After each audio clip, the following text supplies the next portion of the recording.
Chapter 51 Split by the Waist. You are listening at novelfull.audio. The minigun crawled out of the hole it was in, but did not begin firing immediately. This gave enough time for people to get out of the way. Though, not everybody did just that. Sydney decided that instead of running, she was going to charge towards the minigun, raising her sharpened bone.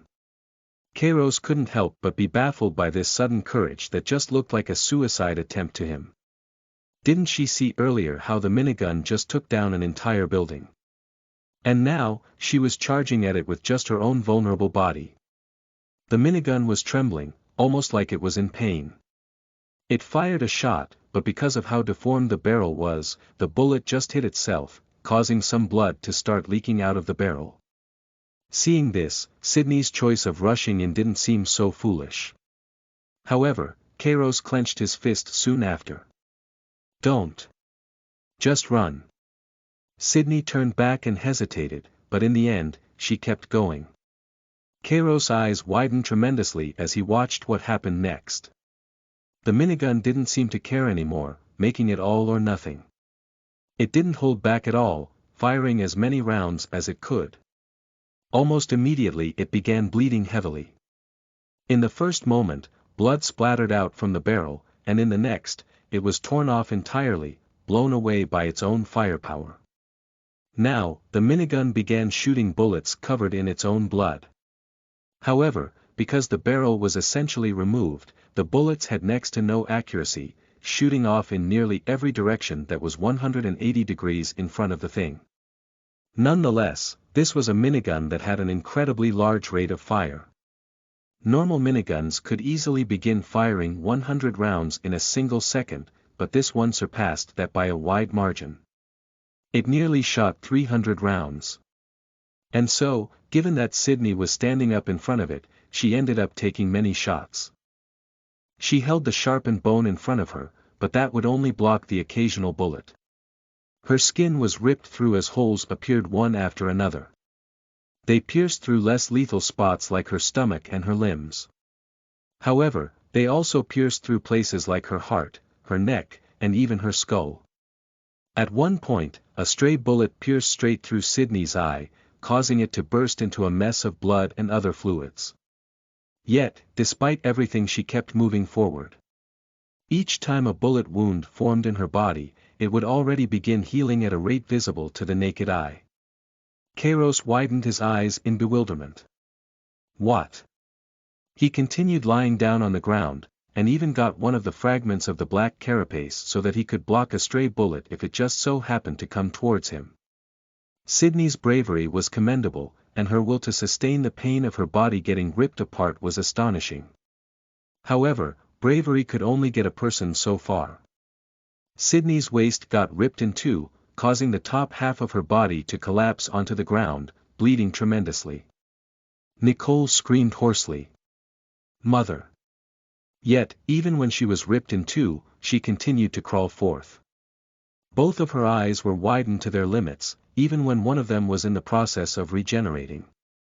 As for her face, it was nearly expressionless, like her concentration was at its very limit. Though, it seemed almost everyone, including Sydney herself, underestimated how strange her power seemed to be. Because the lower half of her legs that were already detached from her body began moving on their own. The movements were clumsy at first, but then they began to push off the ground, sliding themselves closer to Sydney's waist. It did so at a faster rate than she could crawl, so it ended up latching back onto her and quickly regenerated. After just a few moments, Sydney found herself able to stand back up and run towards the minigun. Kairos' jaw dropped. He simply didn't think that such a brute force method was even feasibly possible. His mind would not even think to use such a suicidal strategy of just charging forth, it would just not be considered as a possibility. And that was even if he knew that he had some sort of super strong regeneration ability. Everyone watched on speechlessly as Sydney continued to get closer.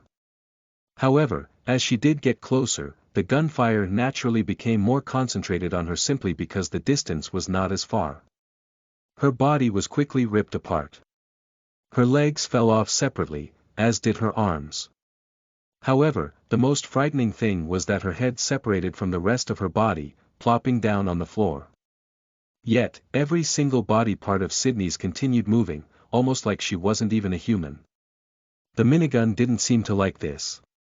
After a few seconds, it tilted the barrel towards one of the body parts, one of the legs. In just a couple moments, it was torn into a bloody paste.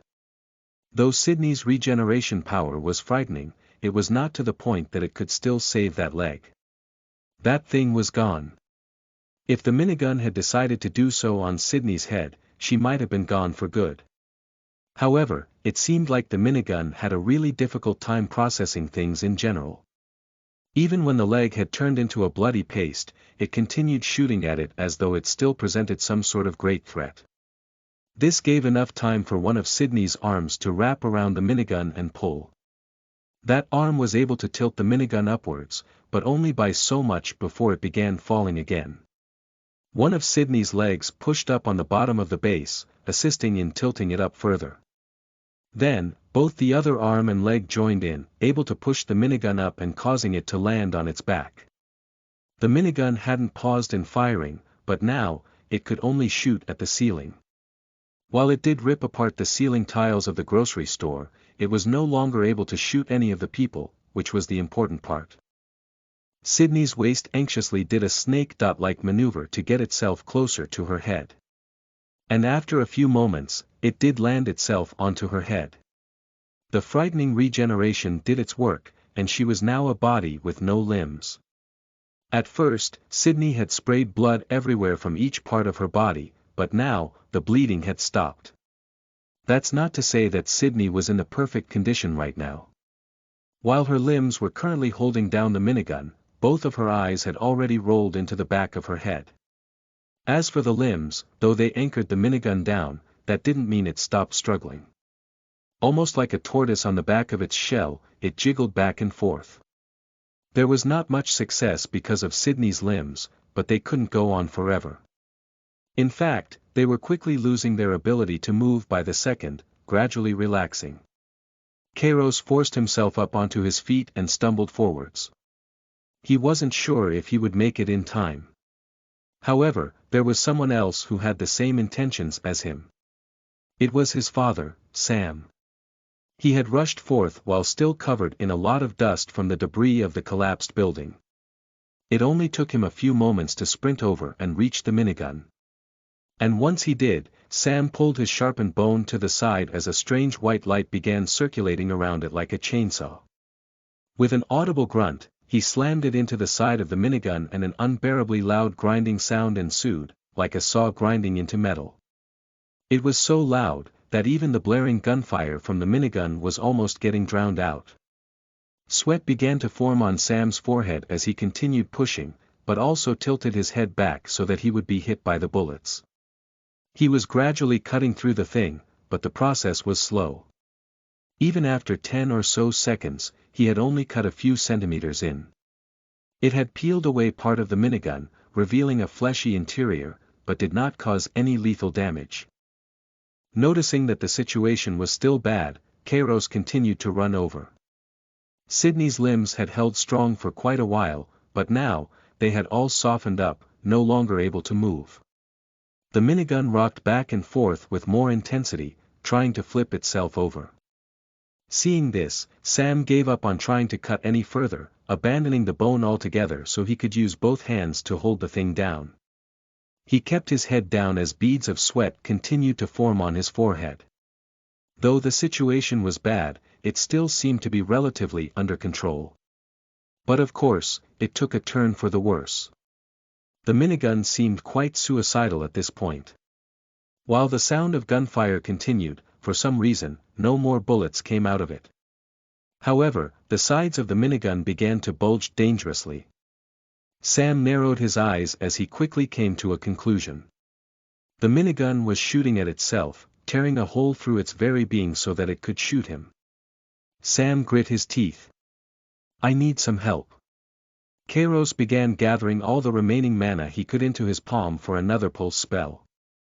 However, he quickly found himself drained.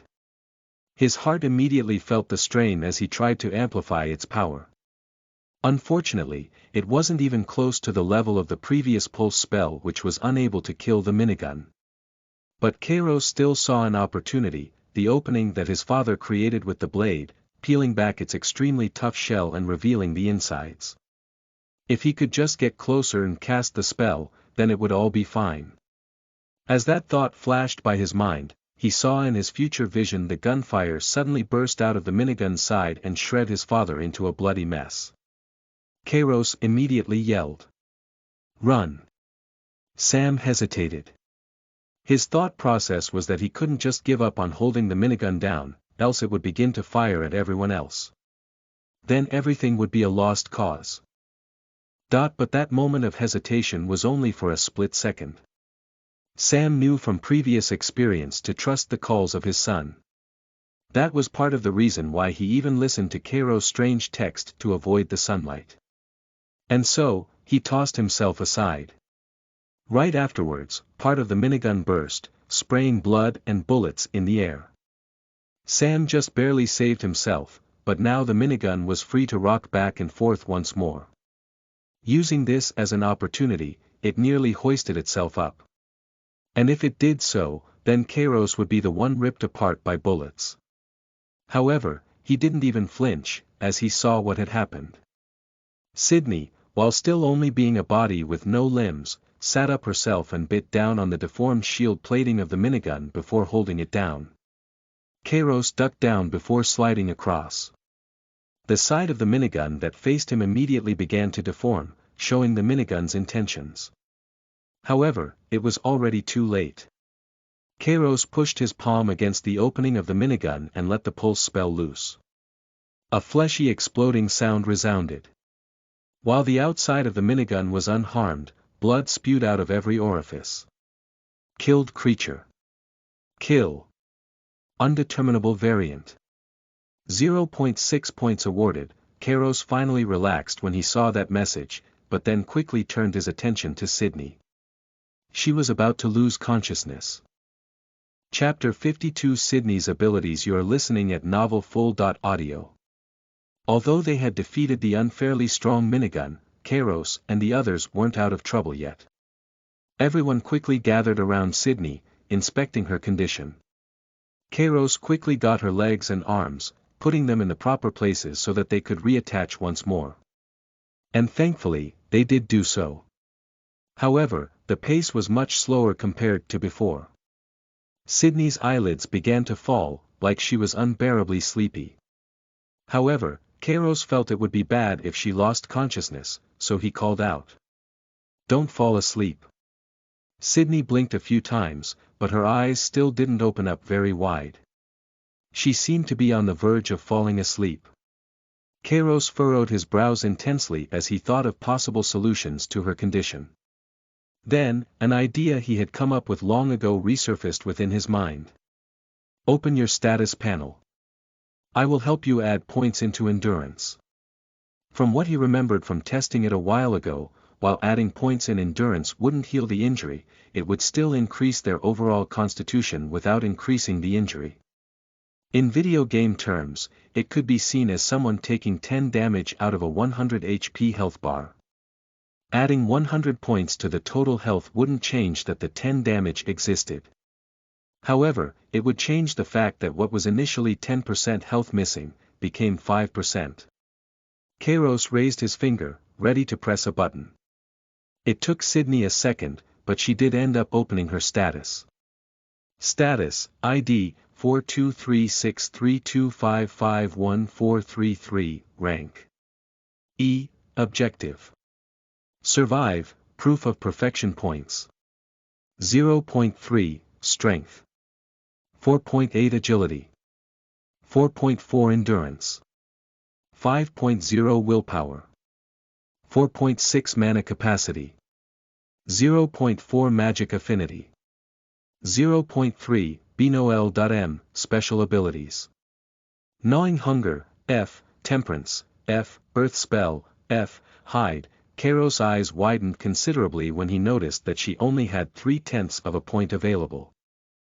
He assumed that she must have added these points into her stats beforehand, though it confused him why she decided to spread her points across all the traits rather evenly.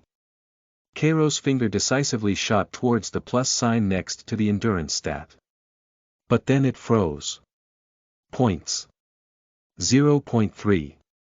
0.2, he saw the available evolution points go down, but he was sure that he didn't do anything.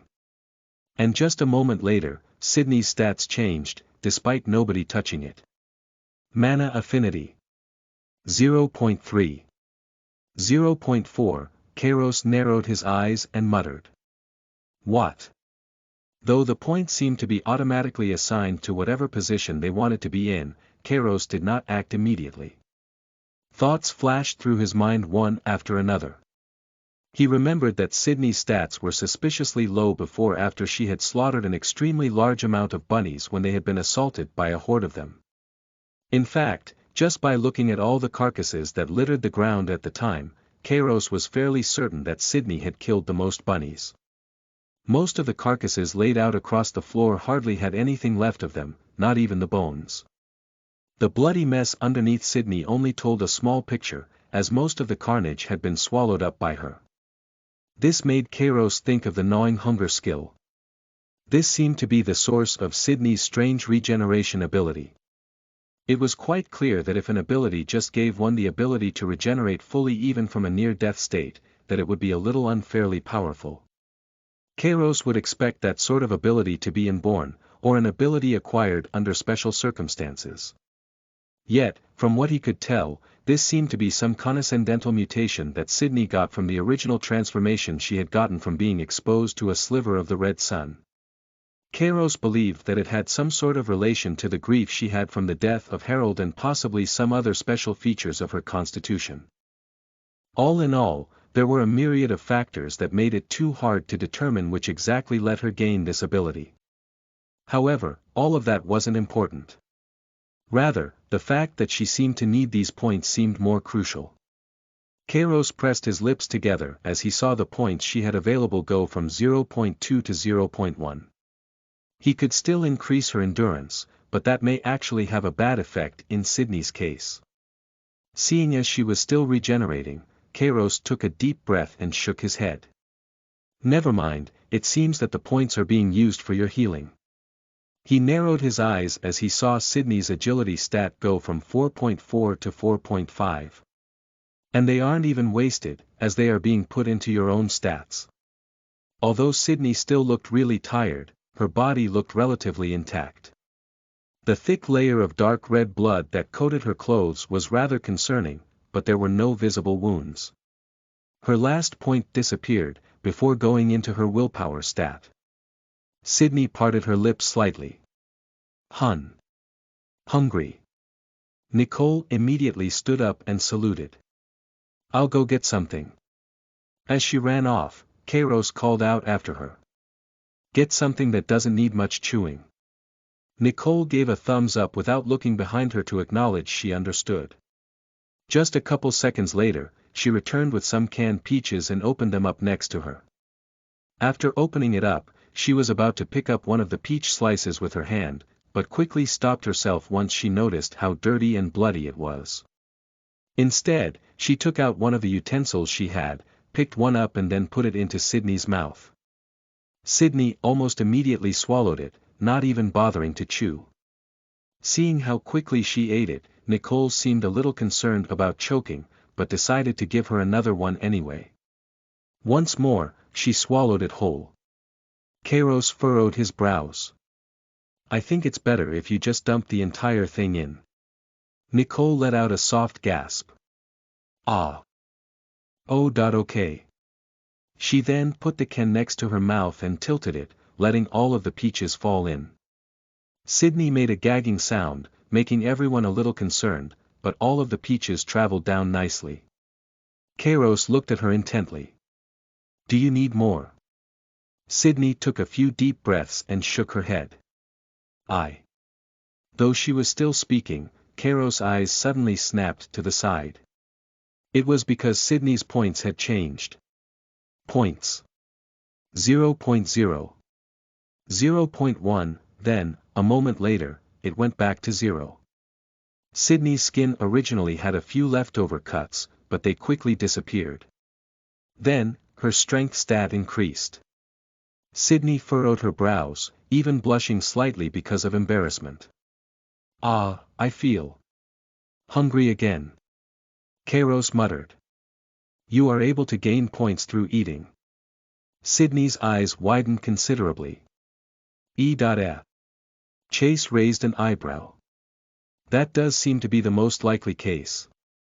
Torai gasped. "Wait, how is that fair?" Sam simply chuckled. "This is quite ironic, considering you were never a glutton before, Sydney." Sydney laughed weakly. "It isn't healthy to eat more than what you need, after all." Kairos turned to Nicole. "Could you get some more food?" Nicole broke out of her stupor, jumping slightly. "Ah, yes." Kairos nodded and paused for a moment. "Thanks." Nicole smiled a little and ran off to get more. She soon returned with a couple cans of peaches and opened them up before giving them to Sydney. She ate them as greedily as before.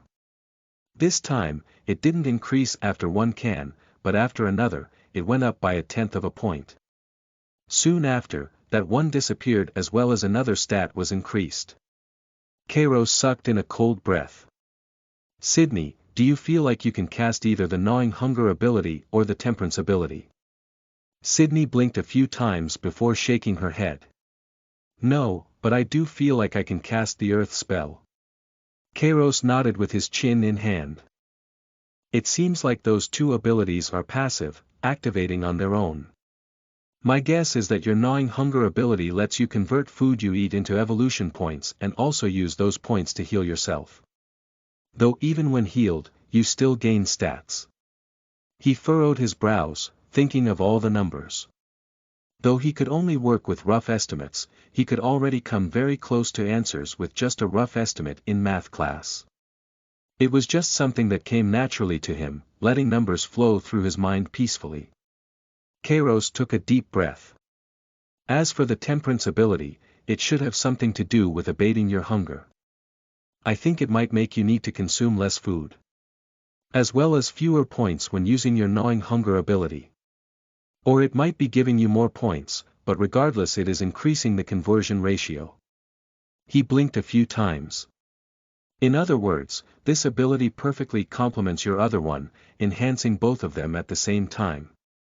Sydney's eyes widened significantly. Wow. Kairos hummed.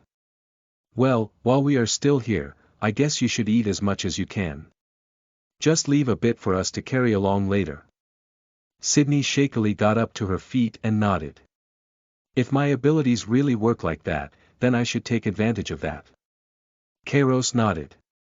"First eat the stuff that will either spoil soon or is not calorie dense." Sydney let out a small sigh. "All right." With that, she headed off to begin eating. Chase couldn't help but smile bitterly. "Something like that really makes me jealous." Kairos rolled his eyes. "You were able to cheat out Mana early and even got a special bow. Don't you think you don't have the right to be jealous?" Chase chuckled. Yes. But if we ever do find a large food source, then she will become quite frightening, no? It wouldn't be a stretch to say she may soon surpass all of us." Kairos shrugged his shoulders. "Well, at least she will be on our side." Chase smirked. "Yes, thankfully I am not on the opposite side of her." Torai pressed her lips together. "That I wish I had some sort of special ability like that." Kairos waved his hand dismissively. "Once you evolve, you will be able to use up your points to get your own ability too." Torai smiled brightly. "Heh, yeah. But then," she pouted. "Why can't I evolve, still?" Kairos rolled his eyes. "Just have a little bit of patience." Torai sighed. "I guess there's nothing else I can do." Sam was looking at Sydney intently, before shifting his gaze towards the corpse of the minigun. Kairos noticed this and seemed to guess his thoughts. If Sydney eats too many monsters, I am fairly confident that she will turn into a monster. It's not like she couldn't, but doing so would be too risky. We should avoid it if possible. He sighed. Plus, it is rather bad for the mind to eat the corpses. Kairos said this because he remembered one of his past experiments. Just sticking his hand into the corpse of a monster increased his evolution energy. So naturally, eating should increase it by quite a bit more. Sam chuckled and scratched the back of his head. All right. But I didn't even say anything. Chase smirked. I admit I was thinking of that too. Kairos waved his hand. Anyways, we should get back to eating our own fill. Ah, and let's also start a fire, the thing we were trying to do before. Sam laughed. That was quite crazy, wasn't it? Nobody was against that, so they went to work. Kairos collected some of the clothes he could find scattered by and made a small pile with them. Then, they all had a nice warm meal, making them refreshed. Chapter 53 3 Teenagers. You are listening at novelfull.audio. Endurance. 4.9. 5.5 points. 0.6. 0.0. Kairos had spent his points in increasing endurance due to what happened in the last fight, where the only real damage he took was from casting a spell at high power. He let out a soft sigh. Kairos wiped away some of the food stains still stuck on the side of the metal pot with a disinfectant wipe before cleaning his own utensils. Sam couldn't help but give a thumbs up afterwards. You guys even brought a whole cooking set with tools. That made this meal feel like there isn't actually an apocalypse going on right now. Kairos shrugged his shoulders. Even though it is the apocalypse, it doesn't change how hygiene is important. If you stick a bunch of dirt and blood into your mouth all the time, then you might find yourself suddenly dying out of nowhere. Sam nodded. Ha, of course. Chase casually stomped out the fire with his foot, but raised an eyebrow when he noticed the flame started to pick up on his clothes. He batted it away with his hand and was thankfully able to get it off with just a bit of trouble. These fires are far more potent than normal ones. Kairos rubbed his chin with his thumb and forefinger. I guess magic versions are a bit better then. Chase nodded. Guess so. Sydney went off after eating to continue eating some other foods, but she clearly had far less enthusiasm compared to before.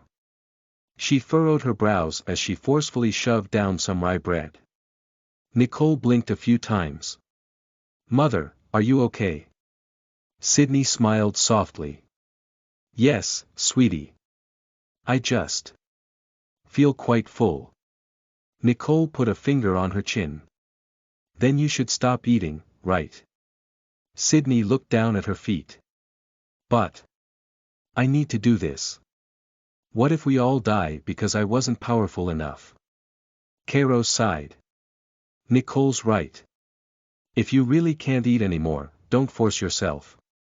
If something really does happen, you will be able to respond better while not feeling sick from overeating. Sydney blinked a few times. Oh. That makes sense. Kairos cracked his neck. Anyway, we should get a change of clothes since we can. This dried blood is making me feel really uncomfortable. Then we can stock up on food and move on. Tori tilted her head to the side. Why can't we just stay here? There is still quite a bit of food left over. Chase stood up straight and cracked his back. The reason to convince you is that those crazy cult people are still looking for us and have some weird tracking ability. He turned around and shot her a glance. The real reason is that stagnating here is just boring. Tori let out a soft sigh. That does make sense. I don't really want to stay here anyway. With that, there seemed to be no other complaints. And so, everyone changed their clothes and restocked on food.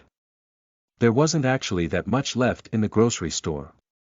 Most of the stuff that would last long were taken by the group, while the rest wouldn't last for much longer, possibly only a few days. They all set out together, deciding to go deeper into the city. Kairos turned to his father. Do you remember the direction that Mom left? Sam furrowed his brows. I do think I have a general idea, but it has been a few days since then. I don't think it would be that accurate. Kairos waved his hand dismissively. Might as well follow it if we can. There's nothing else to really lead us, after all. Sam shrugged his shoulders, agreeing with that logic. All right, just follow me. Like how it was before, the streets were quiet.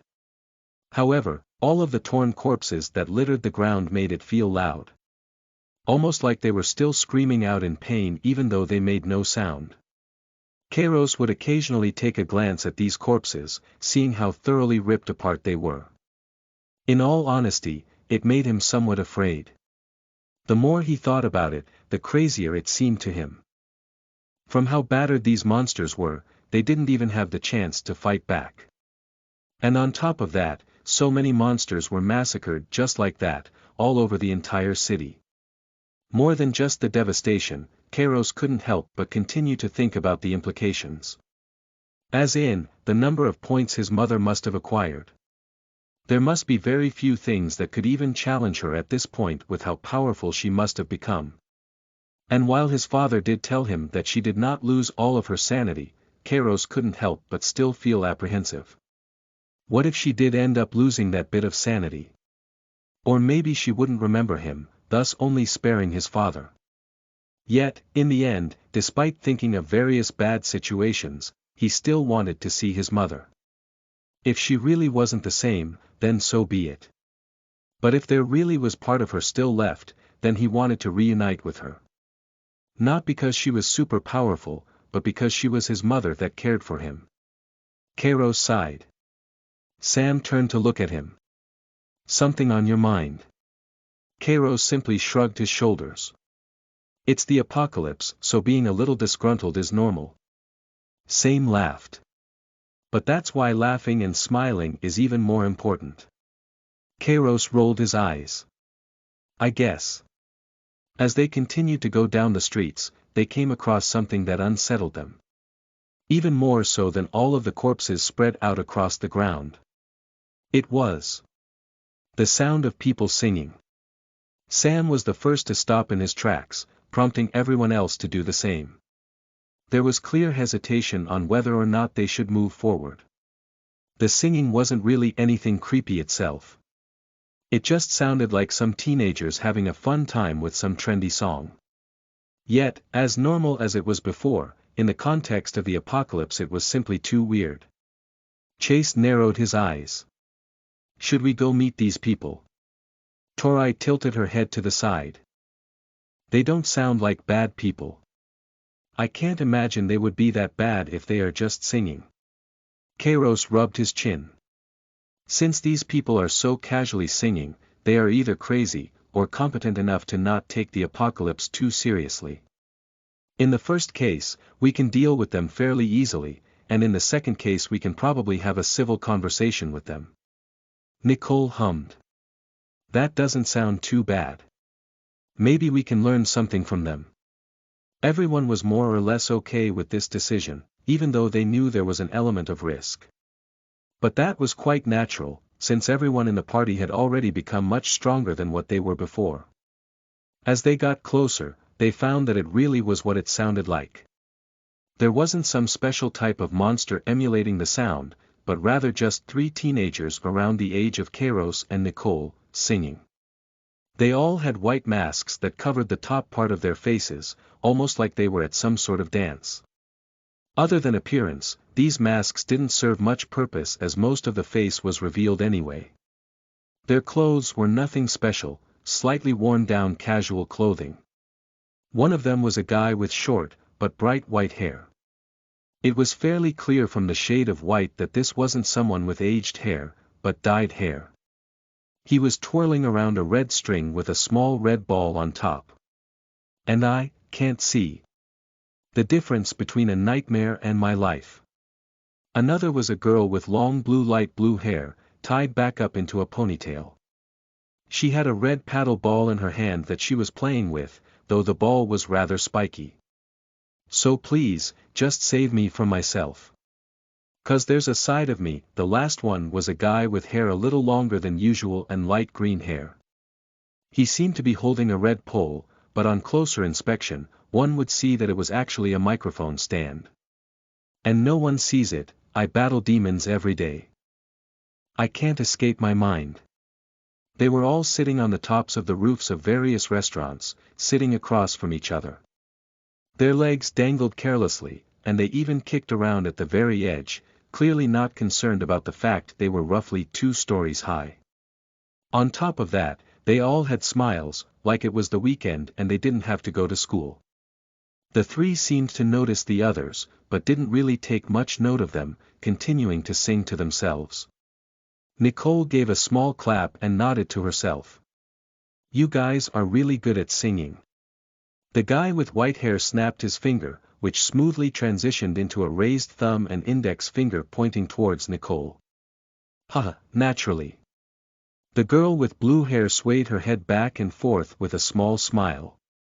We've been doing it since we were 11, after all. The guy with green hair shrugged exaggeratedly. It was always us 3 with each other. Nobody else. Chase laughed. Are you guys, perchance, a rock band? The girl with blue hair raised her hand into the air, pulling back her middle finger and ring finger, but sticking up her pinky and index finger. Hell yeah. The guy with white hair caught the little ball he was spinning with and smiled. Maybe not the most popular one yet, but give us some time and we'll be the biggest one out there. Tori could not help but blink a few times, pausing for a moment before speaking. In the apocalypse. The guy with green hair laughed, raising his microphone stand high into the air. Nothing's ever stopped us before, and we sure as hell ain't letting no apocalypse stop us either.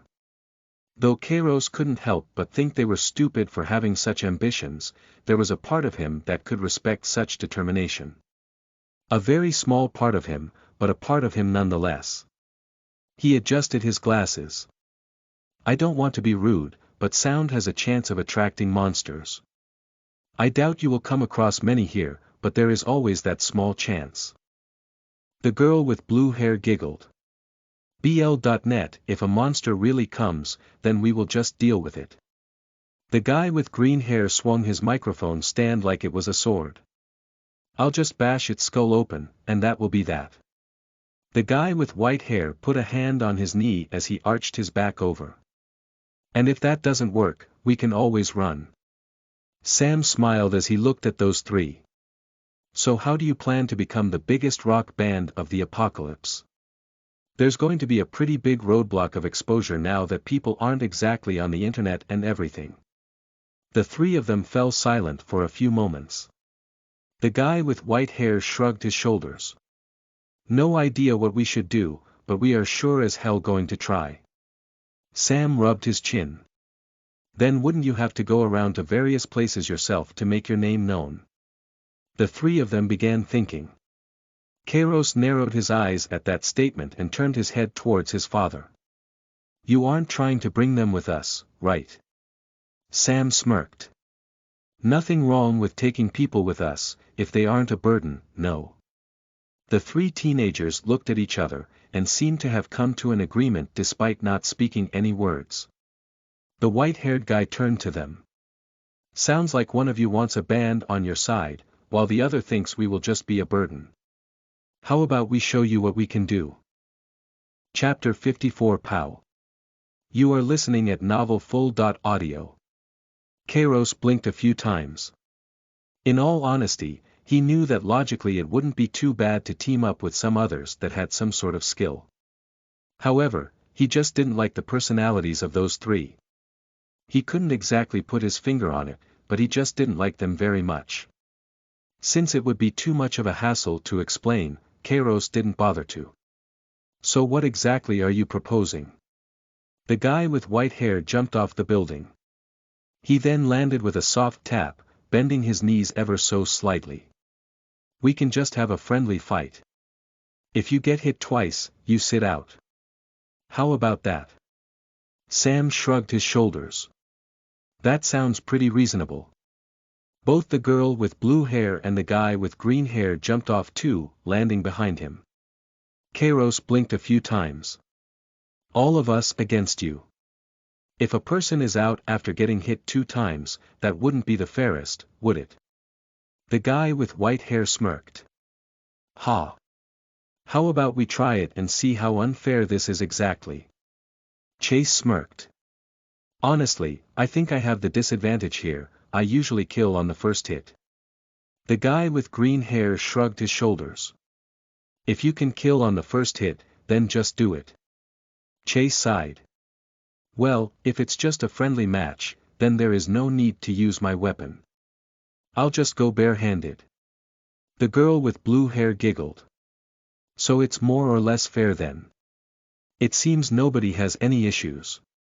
A second of silence passed, seemingly showing everyone's agreement. The girl smiled and began hitting her paddleball back and forth.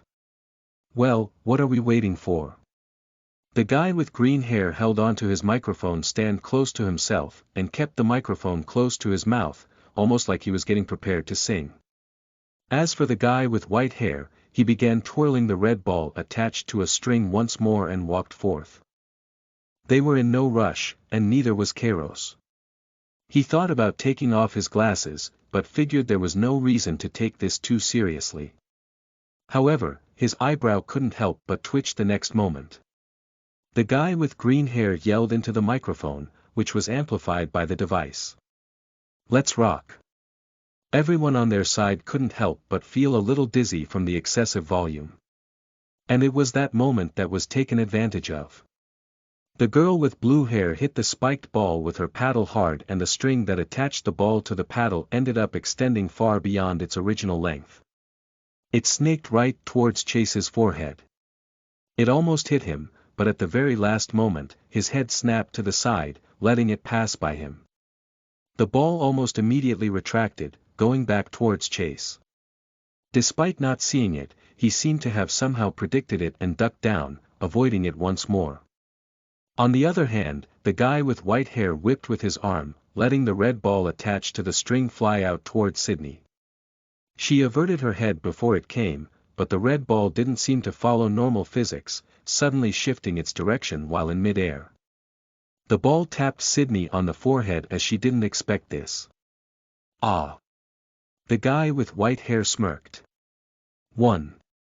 Sydney's eyes flew open wide as she snapped to attention, trying to get away from the red ball. Though it only hit her a while ago, it already began shooting back towards her the next second. Sydney was able to duck in time this time, but that ball was relentless, chasing after her like it was alive. She widened her eyes to their limits just to follow it. Though that didn't mean the others were standing still. The people that weren't being attacked were rushing forth. Kairos was the first one to sprint forth, without even taking any precautionary measures to dodge. Upon reaching the guy at the front, he swung his sharpened bone, aiming for his abdomen. Though he didn't put much strength into it as the guy dashed backwards as though he was on roller skates. Kairos diverted the trajectory of his attack, swinging it towards the string, but when it got close, the string shot back, almost like it was a magnet being repelled away. While that was happening, Sam followed up, chasing after the guy with white hair that was fleeing. He was noticeably faster than Kairos, and thus was able to catch up to him relatively easily. Once in range, Sam swung with the sharpened bone at the guy's chest. But the guy suddenly threw his head back, and once he did, the base of the microphone stand flew over. A deep boom resounded. Both the sharpened bone and base of the microphone stand collided with each other before freezing in place. From how loud the sound was, it wasn't too hard to tell that both sides had high strength values. The guy with green hair smirked as the microphone stand trembled in his hand. "You're pretty strong, aren't you?" Sam laughed. "You're not so bad yourself." Just a few seconds later, the microphone stand was retracted smoothly. It seemed like he didn't care too much about winning the confrontation. As for the guy with white hair, he had already scurried off. During this time, the red ball that was trying to hit Sydney, which she dodged by ducking under it. But then, it abruptly expanded. While it was originally at the size of a ping-pong ball, it had become larger than Sydney herself. On top of that, a jaw formed on the red ball, with clear prominent teeth. The teeth parted ever so slightly, but closed right after, as though it was controlling itself. Sydney ended up getting hit on the back of the head. She blinked a few times, as though unable to believe she had gotten out this quick. The guy with white hair chuckled while at the very back. 2. The red ball immediately shrunk back down to its original size and whipped back. On the other side of this battle, the girl with blue hair was actually fending off Tori, Chase, and even Nicole all on her own. After Chase dodged the ball that had rebounded, both Tori and Nicole tried to close in on the girl. But that was when the ball pulsated strangely. And spikes abruptly shot out from all ends. The overall thing had expanded into a spiky sphere with a radius of about 5 meters. The spikes pierced into the pavement below, sending cracks throughout. Tori noticed something was off the moment it pulsated, thus backed off early, while Nicole had the red watch on and was thus also able to react in time. The girl with blue hair pouted when she saw this. "Ah. I thought I could get a 2-for-1 deal." She smiled soon after. "Guess I just have to do it the traditional way." The spiked ball suddenly retracted, ripping through the street as it shrunk. By the time the ball had come back, it had shrunk back into its tiny size once more. She pulled the paddle back all the way and swung with all her might, throwing her shoulder into it and nearly tripping over her own foot. A clear thwack rang out as the ball shot forth once more. But this time, it expanded into a spiked ball straight away. The pretense was shed. Both Nicole and Tori stepped back once more, splitting off to separate sides to dodge it. As for Chase, he didn't bother trying to step up and backed off. He raised an eyebrow. "That is quite a unique attack." Tori and Nicole both dashed towards the girl, but on opposite ends. Seeing this, the girl with blue hair just smiled without the slightest concern. She pulled the paddle back and over to the side. The spiked ball rebounded backwards, ripping across the pavement, and went straight towards Tori. Despite seeing the giant ball of death coming for her, her expression remained neutral. The rumbling sound continued to get closer, and when it was less than a meter away from her she leaped upwards. Tori threw herself back and did a backflip. Right when she was at the peak and sticking her stomach up into the air, the spiked ball rushed right past her. Then, she landed on the road. The girl with blue hair narrowed her eyes at this display. She quickly came to the conclusion that this wouldn't be an easy person to deal with, thus she shifted her attention to Nicole. While running backwards, she pulled her paddle back. The ball had shrunk once again once it got closer to her. A strange glint flashed by her eyes as the paddle in her hand whipped forth, thwacking against the ball and grabbing onto the string with her fingers. The spiked ball expanded once more, rushing towards Nicole like a truck. She had little confidence in replicating what Tori had done, thus she threw her body to the side, attempting to dodge. Yet, the very moment her eyes turned to the side, the girl with blue hair tugged onto the string. The spiked ball kept its forward momentum but was now also sliding to the side, right towards Nicole. Seeing this, Nicole wanted to try and backtrack, giving up on running forth. However, she was simply too slow. In the end, she could only watch as the spiked ball mercilessly rushed towards and tore through the ground. Right as the adrenaline peaked, the tips of the spikes suddenly became pads, smacking against Nicole softly. It was not lethal. Though that didn't change the fact that Nicole was thrown to the side with the air knocked out of her lungs. Before she could recover from her daze or even stop flying through the air, the ball rebounded back and slammed into her once more. Nicole spat out some saliva as her eyes widened all the way. She rolled across the ground a little while her head began to spin. Now, she was out as well. Tori was running towards the girl with blue hair the entire time, but despite the fact that the girl was running backwards, Tori was having great difficulty catching up. Once she did close the distance by 2 meters, the girl with blue hair blew her a kiss. "See ya." The girl leaped upwards, clinging onto the side of a building before scaling up with more proficiency than a monkey. Tori tilted her head to the side, letting the shrunken spiky ball pass by her head and go back to the paddle. Then, she leaped up and climbed after the runner. The girl giggled mischievously as she ran across the roof, and by the time she got to the end, she turned around and winked, before letting her body fall off the side. Tori was originally a few meters away, but since her target spent some time taunting, she was able to close that gap to less than a meter. Tori pulled back her katana while the girl was falling and grabbed onto the ledge with her free hand. Then, she brought herself over the ledge. As for the girl with blue hair, she had one eye closed while her free hand was pointing a finger gun towards Tori. Pow! She swung the paddle, sending the spiked ball forth. However, Tori was prepared for this. She swung her katana, smashing it against the spiky ball as it was expanding, throwing it away. Yet, right when she did that, the corner of the girl's lip turned up. She lowered the thumb of her finger gun. A bang resounded. Tori found the clothes at the top of her shoulder ripped open along with some of the skin. She quickly realized that this was her first hit. Meaning the next one would get her out. Chapter 55 Seamless. You are listening at novelfull.audio. Tori still saw this as an opportunity as the girl had just used both methods to attack her, so she swung her katana, focusing on speed more than anything else. There was no need to go for a killing blow, all she had to do was take advantage of this opportunity to hit the girl once. Even if she were to take a hit after, it would still be better than nothing and not a complete loss considering that they had the advantage of numbers, so it was still a relatively fair trade.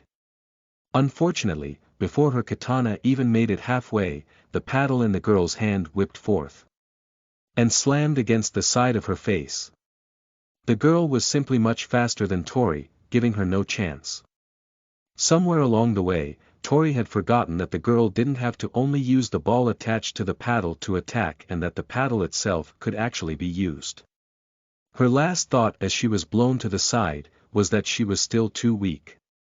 She became quite dizzy. Back on Kairo's side of things, they were still trying to deal with the two guys. He and his father were right up close, but it also felt far because of how difficult it was to hit them. Chase was approaching, but not in any super big rush. In technicality, it was still 3 versus 2, so they had the numbers advantage. However, Chase really did have a bad disadvantage in this fight as he wasn't going to use his bow, while they had already lost Nicole and Sydney without even trading back a single hit. At this point, Kairos had to acknowledge that their abilities were definitely more than he expected. In fact, he could tell that each of them had already evolved simply from their basic physical stats. The only person that could compare was his father. And that wasn't exactly his own effort, but more so that Kairos' mother spoon-fed him kills whether he wanted them or not. Kairos decided that it was a fight worth taking off his glasses for, thus he did so, clearing up his future vision. It was at that point, he saw the guy with green hair detach the microphone from the stand. The microphone had a tiny little string at the end, which the guy grabbed onto, and in just a few moments it extended out to be a meter long. Kairos couldn't help but wonder why all three of them had string-like tools, but decided to focus on closing the distance. He saw with his future vision that the microphone would whip out and wrap around his sharpened bone.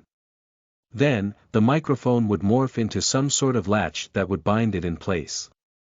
Not wanting that to happen, Kairos moved his sharpened bone out of the way. The microphone flew past him. His father followed up, swinging his own sharpened bone. The guy was forced to block with the stand, causing the two of them to be in a deadlock once more.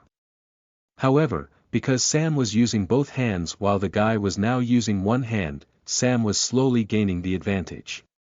Kairos didn't even blink as he rushed forth, wanting to take advantage of this opportunity. However, with his future vision, he saw that a red ball would shoot over, wrapping itself around his target's waist before pulling.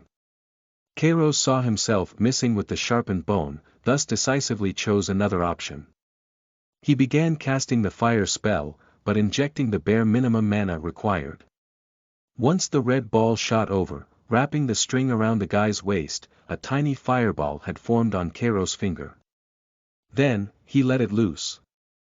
The guy with green hair widened his eyes as he tried to sidestep out of the way, but the fireball was too fast, landing on his abdomen, bursting into flames. He quickly slapped them, putting them out the next second, before laughing. All right, you got me once. Was not expecting that. Kairos tilted his head to the side, dodging a microphone that had come back for him. You guys really like your strings, don't you? The guy with white hair smirked. Naturally, we gonna pull on some heartstrings, yo. Kairos rolled his eyes as he considered his options, and quickly realized that they were in a bad position. Those two simply had a way of attack that was far more flexible compared to them rigidly swinging some bones around. On top of that, their teamwork was nearly seamless, despite it only being a few days in the apocalypse. Though it wasn't like Kairos wasn't close to his father, there was no way they were going to have that much coordination in the way they fought. Kairos took a peek behind him, at Chase, who was just a few meters away. If he couldn't do something, then they would probably lose the spar. Kairos continued to take the initiative to approach, as if they really began creating more distance, then they could just harass with their far greater range. Sam seemed to have the same idea and took the lead due to naturally being faster. The guy with white hair decided to take the front this time, letting his teammate get behind him. Then, he let the red ball in his hand loose towards Sam, letting it expand into a giant set of jaws. Sam narrowed his eyes and shot off to the side, while Kairos shot off towards the other side. That red ball still had a surprising amount of flexibility, able to change its direction in chase after Sam. Though, it was definitely far more sluggish as compared to when it was smaller. Sam slammed his sharpened bone against the giant set of jaws, forcibly keeping it at bay. Then, after a split second of hesitation, he pulled out one of the other bones on his belt and lunged forth to slash. Though the guy with white hair naturally wasn't going to stand there, so he dodged to the side. Seeing this, Kairos decided to try and throw his sharpened bone to get a hit in. Worst case scenario, he could get the other bone on his father's belt. However, in his future vision, he saw that a microphone would whip out and the cord attached to it would grab onto the bone. Kairos immediately stopped himself from throwing the bone. Instead, he decided to continue running forth. Since the guy with white hair dodged to the side, it gave Kairos enough time to catch up normally. And once he was 1 meter away, a microphone whipped towards him. In his future vision, he wasn't able to keep up, and got hit in the face. However, since he saw it happen, he was able to dodge to the side. And right after, he saw in his future vision that the ball would collide with his back. Kairos furrowed his brows and threw his body to the side, but that still wasn't enough. He then did the same thing that his father did, slamming his sharpened bone into the giant set of jaws coming back for him. Sam lunged forth swinging with one sharpened bone, which the guy with white hair easily dodged. But then, he followed it up with another swing which forced the guy to lean back, temporarily forcing him to remain in place. That was when Chase dashed in from the side. But before he could get too close, a microphone stand whipped in his direction, forcing him to back off. And through all of this, Kairos finally saw another chance, by using his hand to attack. After all, the lethality didn't matter so much as getting the person hit in the first place, since that was the rules they were playing by. His hand shot out, fingers outstretched like a sword.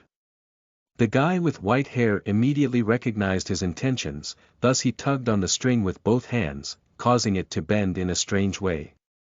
In Kairos' future vision, he saw that the string would bind his arm tightly. Then, instead of getting a hit off, he would be the one completely vulnerable instead. However, Kairos didn't decide to dodge the string. Instead, he bent his fingers slightly and moved his hand to the side, just barely avoiding the coiling string. Then, Kairos grabbed onto it and tugged. Benov calm the guy with white hair wasn't expecting this and was even pulled forth. Kairos then grit his teeth and whipped his head forth. A clear bang resounded. Kairos butted heads with the guy with hair and did not hold back for the sake of moving faster. The end result was that the two of them were somewhat disoriented due to the force put behind that strike. The guy with white hair and his companion both retrieved their respective weapons and backed off to recover themselves. While completely focusing on retreat, only Sam could barely keep up, so they made quite the distance. The guy with white hair held onto the side of his head and smirked. "We both got hit, but 'cause you were the one that reeled yourself back for it, I'll give you that one." The corner of Kairos' lip turned up. "I see you have either a lot of confidence or sportsmanship." The guy with white hair raised an eyebrow. "Heh. The secret is that it's both." That was when someone else's voice called out from afar. "Confidence is the first step to success, after all." Kairos looked over to see the girl with blue hair standing on top of a roof. She had the paddle in one hand and held on to Tori's body with the other. As of now, Tori seemed to be in a half-conscious state. She seemed to be trying to resist, but was having difficulty in moving her body in general. She was hit on the head a little too hard. The girl with blue hair gently laid down Tori on the roof before hopping down, landing with a light tap. Kairos' eyebrow couldn't help but twitch. It seemed like it had already become a 3 versus 3.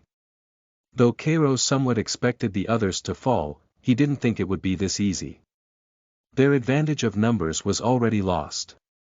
But at the very least, two of them had already been hit once, and for now, the girl with blue hair was still quite far away. Kairos clicked his tongue and called out while rushing forth. "Finish off those two while the last one can't catch up." All three of them ran with that very intention, but the only problem was that those two guys really were fast. It was then that the guy with white hair surprisingly stopped, turning around to face them. He flung out the red ball once more, but kept it at its small size. He let it shoot out towards Kairos, who promptly dodged. It then twisted while in mid-air, forcing Kairos to dodge once more, but that was expected because of both his future vision and what he had seen before from this ball. Yet, all of a sudden, Kairos' eyes flew open despite dodging the ball. He felt a sharp pain tear through his leg in his future vision. Kairos shifted his foot to the side jarringly, affecting his balance and almost getting himself hit by the ball. And it was then, the ground beneath him broke apart with a bang. Almost like someone shot a bullet. Kairos looked over his shoulder and saw the girl with blue hair pointing a finger gun at them with one eye closed. Her paddle was casually laid down at her side. It was clear that she never actually intended on getting closer to attack, but rather staying at the back and shooting at them.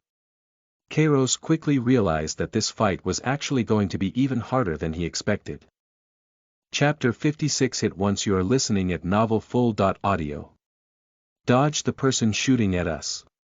Kairos shouted that as he twisted his torso to avoid a small red ball shooting towards him.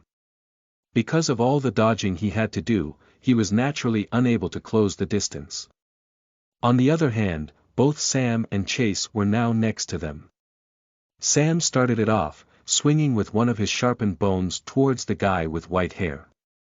Unfortunately, like every other time, his target dodged with a confident smile plastered across his face. Sam quickly followed up with another swing, but missed once more. As that happened, the red ball began ignoring Kairos entirely, shooting towards Sam instead. Naturally, Kairos warned him. "Dodge." Sam looked over his shoulder and twisted his body out of the way. Kairos wanted to use this moment of reprieve to step forth, but felt a fresh pain rip through his leg in his future vision. Kairos quickly stopped himself, and once he did, the pavement in front of him exploded, scattering pieces of street everywhere. He spared a glance over his shoulder towards the girl with blue hair once more. She still had a casual smile on her face, but her eyes were locked onto Kairos intently. It seemed like she already figured out that Kairos could somehow predict her shots. and used that to force Kairos back. Chase attempted to rush forth as well, but the guy with green hair had set his eyes on him, not willing to let him do as he pleased. The guy with green hair waited patiently, until Chase was 3 meters away. Then, he flung his microphone, sweeping the ground underneath him. Chase promptly jumped up, avoiding it entirely. However, the guy with green hair wasn't done with that. As the microphone was sweeping out, he held out the microphone stand to get caught in the middle of the cord. And in that way, the cord wrapped itself around the pole, which then made the microphone whip around once more. Chase frowned. Despite knowing that it was almost impossible to get out, Chase tried to move his foot out of the way. Unfortunately, not only was he too slow, but he was also midair, making dodging basically impossible. Chase's ankle got caught. The cord wrapped itself around, and then the microphone soon transformed into a strange latch, attaching itself to his ankle. Practically immediately, Chase realized that he wasn't going to get out of this hold unless the guy with green hair wanted him to. And with that realization, he acted the moment the guy with green hair attempted to tug on the end of the cord. Chase pulled his caught leg back, forcefully straining the cord and screwing up his balance. Although the guy with green hair seemed caught off guard, he only stumbled a little bit forward. Still, he decided to swing with his microphone stand, aiming for Chase's shoulder. Chase did not even try to dodge. In fact, he even tugged on the cord with his free hand, both pulling himself forwards and the guy towards him. Then, his hand shot out like a spear, and tapped him on the chest right as the microphone stand crashed into his shoulder. Chase's expression twitched. And in the next moment, he grimaced as he felt a ripping sensation through his leg. He had been shot by the girl with blue hair. The guy with green hair laughed. "Guess we are both out." Chase smiled bitterly, brushing some of the blood off from the new injury. "Guess so." The two of them walked to the side to watch the battle that was still going on. Kairos continued to run forth with the small gap where he wasn't being attacked. At the same time, Sam was using both of his sharpened bones to fend off the red ball that was snaking around him. Dodging the red ball itself wasn't too difficult for Sam. In fact, he wouldn't even need to use his sharpened bone for that sake. However, the guy with white hair wasn't holding back his trickery anymore. He was causing the string to twist elusively, trying to wrap itself around either Sam or his weapon. Sam constantly slammed his sharpened bones against the red ball to forcibly divert its trajectory so that he wouldn't have to move his body too much in order to avoid getting caught by the string. Kairos chose a slightly more roundabout way to approach so that he wouldn't get caught up with the string. But that was when he saw his father duck down in order to avoid the red ball, but pay the price of getting shot in the leg. He wanted to tell his father to dodge but quickly realized that it was pointless. Sam either had to get caught by the red ball or get hit in the leg.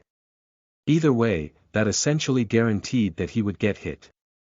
Kairos kept his mouth shut and continued advancing, all the while contemplating over the teamwork that they had shown.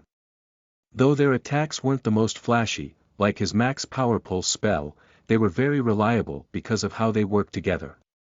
It was reliable in the sense that it forced a person to choose either one unfavorable situation, or another.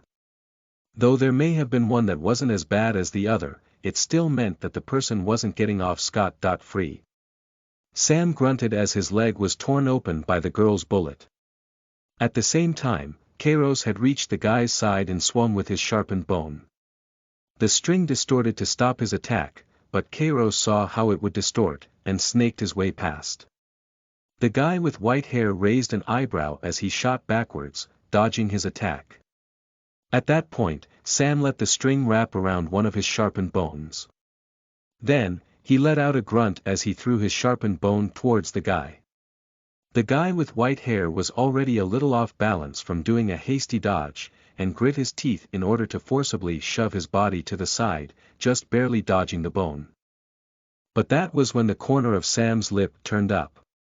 He pointed towards the direction that the guy was moving in before a sudden stream of water shot out.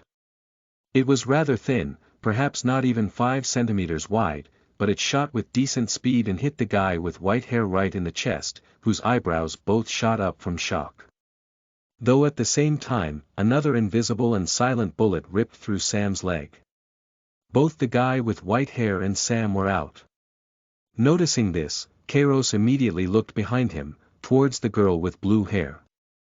She was looking back with the corner of her lip turned up, clearly still quite confident despite being the only person left. She pointed a finger gun down towards Kairos' foot before letting her thumb fall down. Pow! The bullet was both silent and invisible, but Kairos could tell that it would rip through his foot if he continued to take a step forth.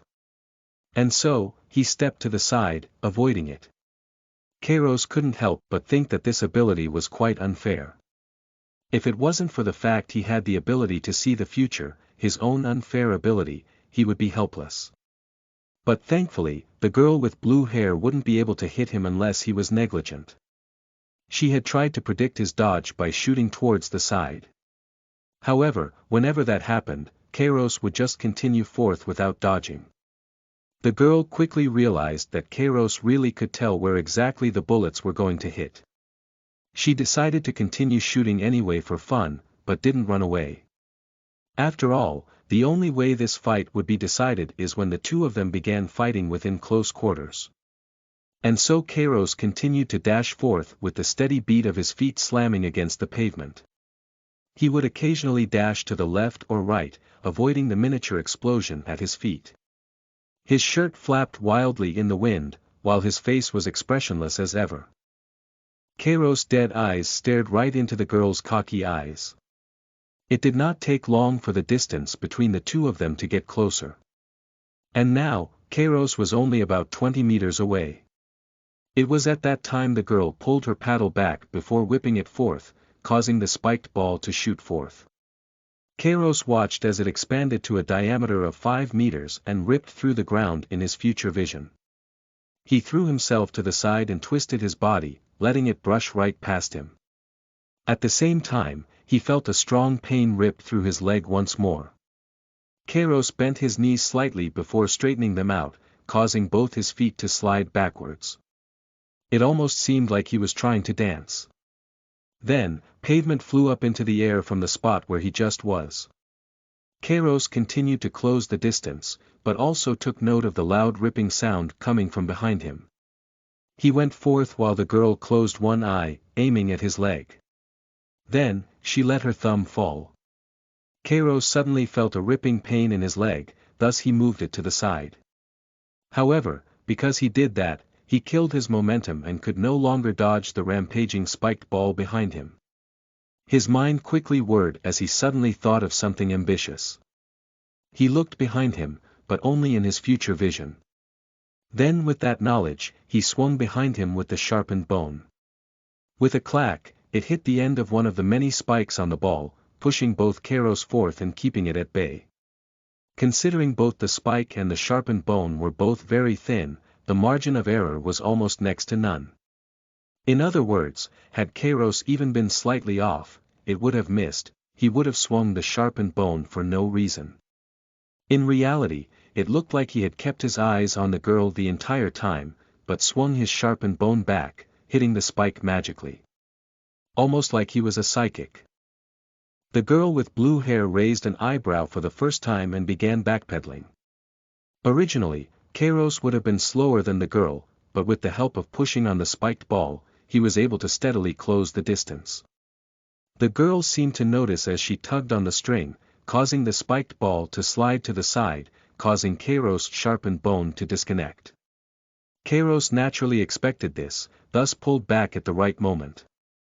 As the spiked ball rushed to one side, the girl then pulled on the string the opposite way, causing the spiked ball to pull in and bulldoze its way towards Kairos at an angle.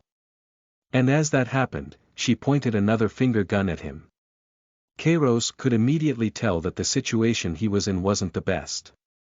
However, he wasn't going to give up now. He looked towards the spiked ball and counted on his future vision to tell where the bullet would go. With a small frown, Kairos focused hard as he held the sharpened bone somewhat horizontally to block the spiked ball. He suddenly felt a sharp pain at the top of his shoulder. Kairos then quickly moved out of the way. However, the expected shot did not come. There was a brief moment when his future vision warped. And in that time, Kairos did not sense the bullet go through his leg. And as such, he suddenly felt a ripping sensation through his leg, but not in his future vision. At the same time, the giant spiked ball collided with the bone, which just barely remained in place, pushing Kairos forth. He narrowed his eyes. Kairos had now been hit once, while the girl hadn't. Chapter 57 Settlement. You are listening at NovelFull.audio.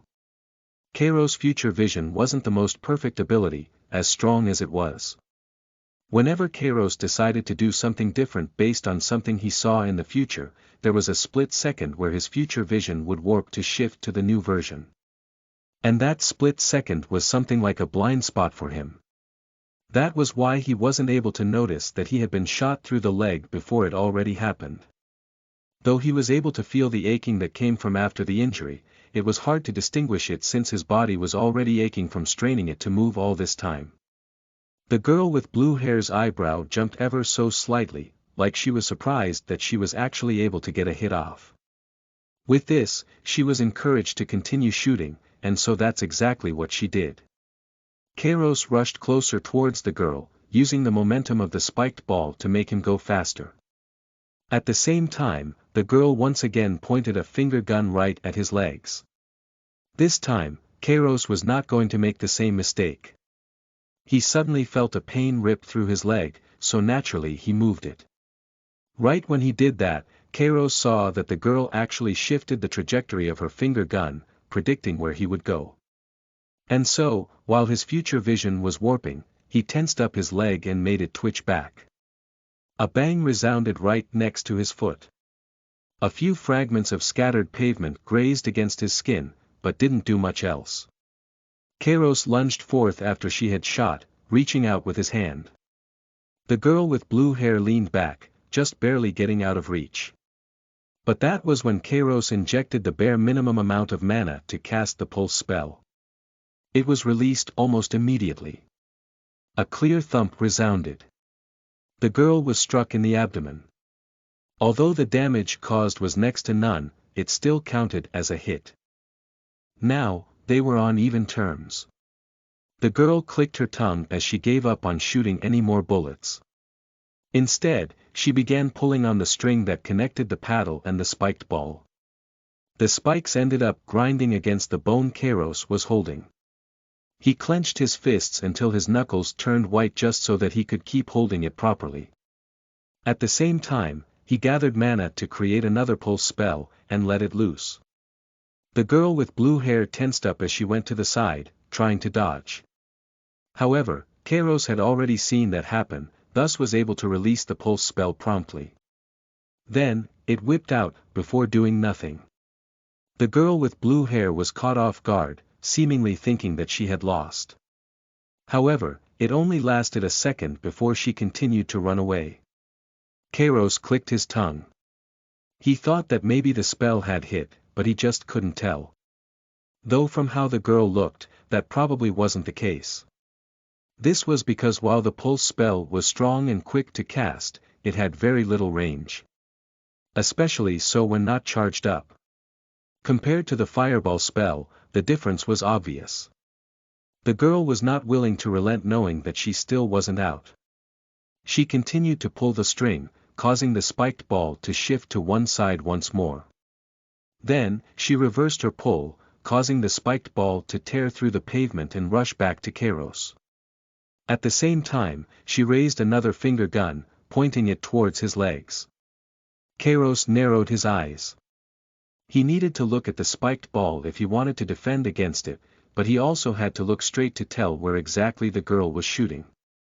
It seemed that the girl had somehow figured out a way to work around his future vision. And so, what he did was look at the spiked ball with his future vision, but continuously stopped himself from actually doing so. It was quite difficult to pull off. There were several times where he almost accidentally looked at the spiked ball in reality, but he was able to do it nonetheless. The girl with blue hair narrowed her eyes before firing the bullet. Kairos was able to move his leg out of the way preemptively, even without the support of his future vision. And then, the spiked ball slammed into his bone. The girl with blue hair widened her eyes and hurriedly tugged on the string.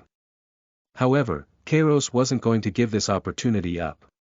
He pointed his finger forth, letting a tiny fireball coalesce on top. The girl with blue hair threw her body to the side, but Kairos wouldn't miss when he could see her actions a second ahead of time. The fireball shot out and burst into a small flame onto the girl's abdomen, but at the same time, the spiked ball slammed into Kairos' back, creating a few tiny holes in his back. The girl hurriedly shrunk the ball while also patting out the flames that had caught onto her shirt. Kairos had seen that the outcome would be a tie. It definitely wasn't a victory like what he would have preferred, but at this point it was more than what he could ask for. That was simply because the girl was faster than him. If she continued to run away, then he would have to use the fireballs to hit her. Although the fireball traveled fast, it wasn't fast enough to reach her over long distances.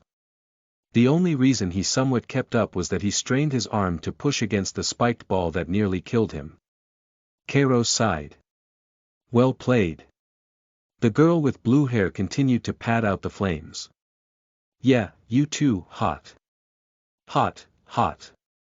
The guy with white hair and the guy with green hair were the first two that rushed over, both eager to hear about the result.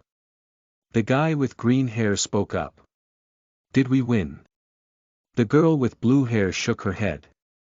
Nah, sorry. The guy with white hair then sighed. Did we lose? Kairos shrugged his shoulders. Not exactly. Sam, Chase, and the others also got closer, wanting to hear the results. Kairos looked at them and blinked a few times. It was a tie. The guy with white hair let out a chuckle and waved his hand dismissively. Damn, at least it wasn't a loss, man. Sam laughed. I suppose we are quite the even match. Kairos pulled his glasses back out and put them on. If it truly was a life or death battle, then it would be hard to say who wins. However, I do have to admit that both sides would face deaths. Nicole looked down at her feet, fidgeting a little bit. She was eliminated without being able to do anything herself, so she felt quite embarrassed. As for Tori, she was holding on to the side of her head, trying her best not to look at the girl with blue hair. Kairos sighed and looked towards the guy with white hair. I suppose in the end, I was wrong. You guys are far from a burden from what I've seen. In response, the guy smirked. You ain't so bad yourself. I bet if you made those spells stronger, you would have blown us away. Kairos nodded. Anyway, my name is Kairos. The guy with white hair put 2 fingers on his forehead before whipping them to the side, almost like some sort of strange salute. Sup, Kairos. My name's Eric. The girl with blue hair raised one hand, waving enthusiastically as the other continued to play with the paddle ball. Hey. My name is Jenny. The guy with green hair made a peace sign. It's Nick over here. The other people in Kairos' group introduced themselves, just not as casually as them. After getting to know each other, Eric tapped his chin as he swung the red ball around. So, back on the topic we were on a while ago. Where are you guys going? Kairos shrugged his shoulders. Not any particular direction, honestly. Nick put one hand on his hip. Ha, same here. The main priority is still becoming the most famous rock band though. Jenny smiled. You guys want to hear our performance? Kairos' eyebrow twitched as he really didn't want to start listening to them playing their music. He raised a finger. I think if you guys want to become more popular, you will have to find a big crowd that can listen. Eric raised an eyebrow. What are you proposing? Kairos cleared his throat. It would probably be best to find a rather large settlement. That way, you can perform once, but reach many people. We should hurry and try to find a place like that. What he didn't specify was the fact there was almost no way that a settlement had formed by now. After all, it was just a few days into the apocalypse. How in the world would there possibly be some sort of settlement when people are just barely able to survive in the first place? Those were his thoughts as he made that suggestion. Nick nodded to himself when he heard that. That sounds like a great idea. Let's find that settlement, then. During this time, Sam had laid his hand down against the floor, in a section where the road wasn't torn or covered by corpses. After a few moments, he spoke up and pointed one way with his finger. From what I can tell, there are quite a few people that have walked in that direction. Jenny crouched down next to him and also laid a hand down next to his. Huh. I can't tell anything at all. You must be pretty good at tracking. Sam smiled awkwardly. Huh, no. I just have an ability that lets me see those kinds of things. Envied that he stood up and looked off in the direction he pointed. I couldn't exactly catch what they looked like too closely, but there were quite a few people going in that direction. If nothing else, I could make out that they were humans instead of monsters. Nick put the microphone stand on his shoulders and hooked his arms on top. Then what are we waiting for? Let's go. Eric raised an eyebrow while smiling. Ha!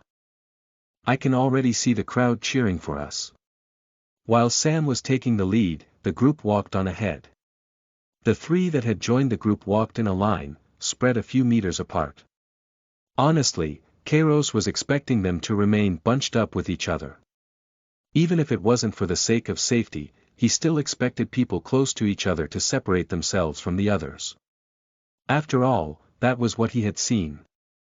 However, it seemed that these three were rather open, even to people they had just met. Jenny began humming to a tune, and eventually, she began making a steady beat with her paddle and ball. Both Eric and Nick gradually began nodding their heads to it as well. And in just a few moments, the very thing Kairos was trying to avoid, happened. Eric began twirling the red ball to the beat, and began singing. Say, oops, I got 90.9 problems singing bye. Nick rocked his head back and forth. Hold up, if you wanna go and take a ride with me better hit me, baby, one more time. Kairos felt a little irritated at first, but he couldn't help but admit they really did know what they were doing, with nearly perfect coordination. If he had to choose, listening to them sing was still better than just walking in silence. And before he knew it, they came across something unexpected. A settlement. Chapter 58. Watching you are listening at novelfull.audio. Kairos stopped in place and looked up with wide eyes. What? They were still in the city, but there was a wall far up ahead in sight. It was a mixture of gray and brown while the wall itself was incomparably smooth. The walls encapsulated quite a large area, so much so that Kairos couldn't actually make out the end of the walls easily. As for the height, it should have been at the very least 30 meters high. Surrounding these walls were various collapsed buildings. This created quite a large clearing surrounding the place, which made it stand out even more than it already did. In a certain sense, it appeared as though it had just plopped itself down, and destroyed everything nearby. Basically, it just felt unnatural. This made Kairos feel a little strange about this place. He couldn't help but think this wasn't something humans constructed, thus he thought that it may have been some sort of natural phenomenon that was potentially dangerous. On the other hand, Eric didn't seem to share the same sentiment. Whoa! I didn't think we would get to a settlement already. He snapped before pointing a finger gun towards Sam. You really are good at finding things. In response, Sam chuckled. It was just a coincidence. I'm not actually that good. Nick shrugged his shoulders with a smirk. Well, you are a hell of a lot better than us. Jenny began walking up with her arms outstretched, not even slightly concerned about what it could have been. Hello, she did not hold back, casting her voice loud enough so that it could be heard to anyone inside. After a few moments, the top of a man's head appeared from the wall. He held a pair of binoculars and looked down at them. Though it wasn't visible to Kairos and the others, a small frown formed on the person's face when he saw that the voice was coming from a teenager, and even deepened when he further scanned to see many more kids. Get out of here. This is not a place for people like you. After declaring that, the person stopped poking their head out. Jenny put her hands on her hips and pouted when she saw the person's attitude. People like us. How can you assume that you know everything just when you take a look at a person? The person at the top didn't bother poking their head out again, but still rebutted. So many of you are just useless kids. We don't need any more people like you in here. Jenny narrowed her eyes as her frown deepened. Why don't you come down here and see how useless we are for yourself? The person at the top was rather dismissive. Not going to waste my time. Kairos walked up and adjusted his glasses. From the sound of things, it really was a settlement. However, there wasn't any clear entrance, unless climbing up the wall was considered one. May I ask how this place was formed? The person at the top scoffed. It was created by an angel that is far out of your reach. Right after that was said, another voice came from the top of the walls. However, it was far more feminine and young. And yet you consider this angel a useless teenager. The person seemed rather panicked. No. Another person walked up from the ledge, revealing themselves. It was a girl with violet hair, with two cute unbraided pigtails on the side of her head. Her eyes were light blue, and even from so far away seemed to gleam slightly. The girl was wearing a school uniform, and other than being slightly ruffled up, it was fine. There was a calm smile on her face, one that spoke of confidence over the situation. She waved her hand leisurely. Kairos. I thought I recognized that voice. Kairos blinked a few times with confusion. You know me. The girl laughed. Yes. It is expected you have no idea who I am. After all, we never spoke. Kairos furrowed his brows, then gradually thought of this one person. It was a classmate he had shared a few classes with, Tiana. The impression of her wasn't too strong, but there were a few things that made him remember her. First off, was her violet hair. It stood out a fair amount because of how different it was, but also wasn't too flashy because it could almost be black. It was a pretty big contrast compared to Eric and his friends who all basically had neon colors for hair. The second thing was that she was always a little strange. Gym class was separated by gender, so the guys and girls would both have their own separate periods. Yet, for some reason Tiana would always show up for the guys' gym class. The teacher had expressed that she shouldn't be doing so, but was quickly shut up after a simple threat. Kairos gathered that she was either from a rather influential family, or had a relative in the higher ranks of the school. And so, Tiana would always watch whenever they played sports. It was rumored that she liked Chad, and that was why she decided to cut in gym class all the time. Kairos was actually quite surprised that Tiana even knew his name, much less recognize him by voice. After all, she never really looked at him. He paused for a moment. Tiana. Tiana laughed. Wow, I'm really surprised you actually remember me. Nicole couldn't help but flinch before looking between the two. Kairos simply sighed. Of course, it's not too hard to remember the only person who dyed their hair in class. Tiana tilted her head to the side and smiled. And what if I were to tell you that it was natural? Kairos raised an eyebrow. Why does that even matter? Tiana brushed aside her bangs. You are right. I got off topic a little here. Anyway, why don't you all come in? Before any of them had the chance to ask how exactly they were supposed to get inside, part of the walls began to shift. Part of the wall began sinking into the ground, creating a small pathway near the bottom. Kairos was rather surprised how easily she came to that decision. As for Eric, he didn't really care. Instead, he flashed Kairos a smile. Sick.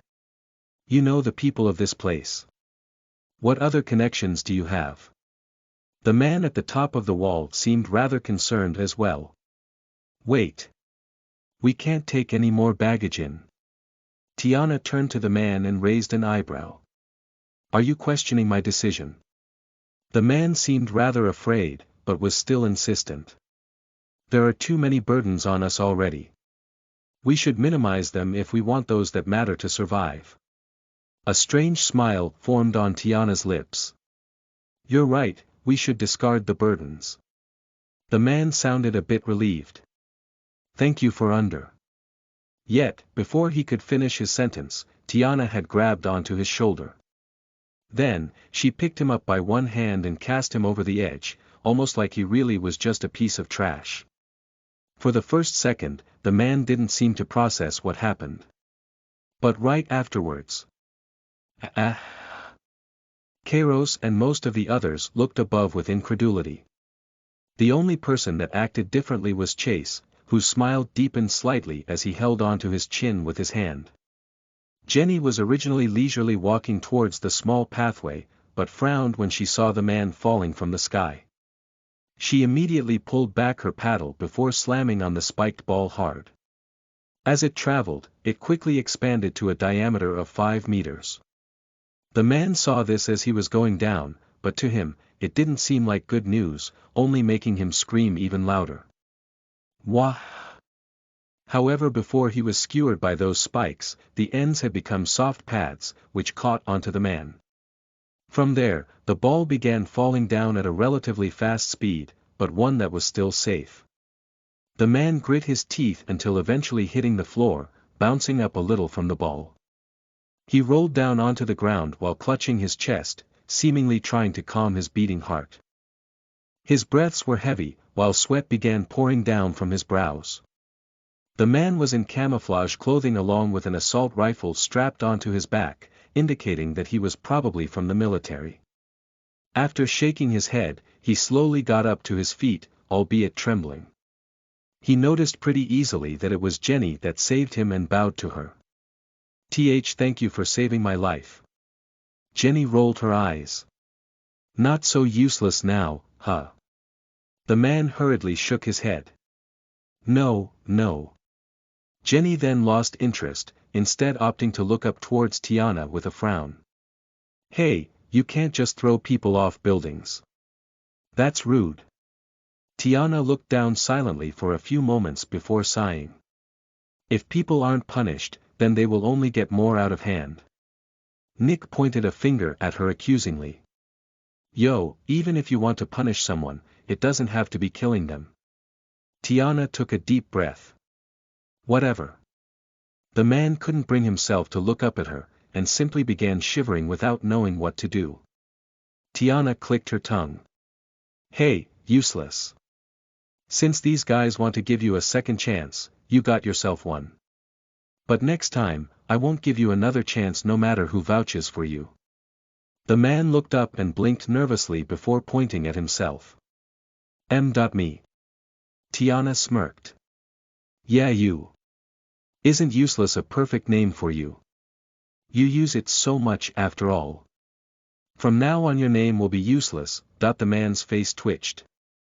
He first looked out towards the surroundings, as though contemplating whether or not he should leave.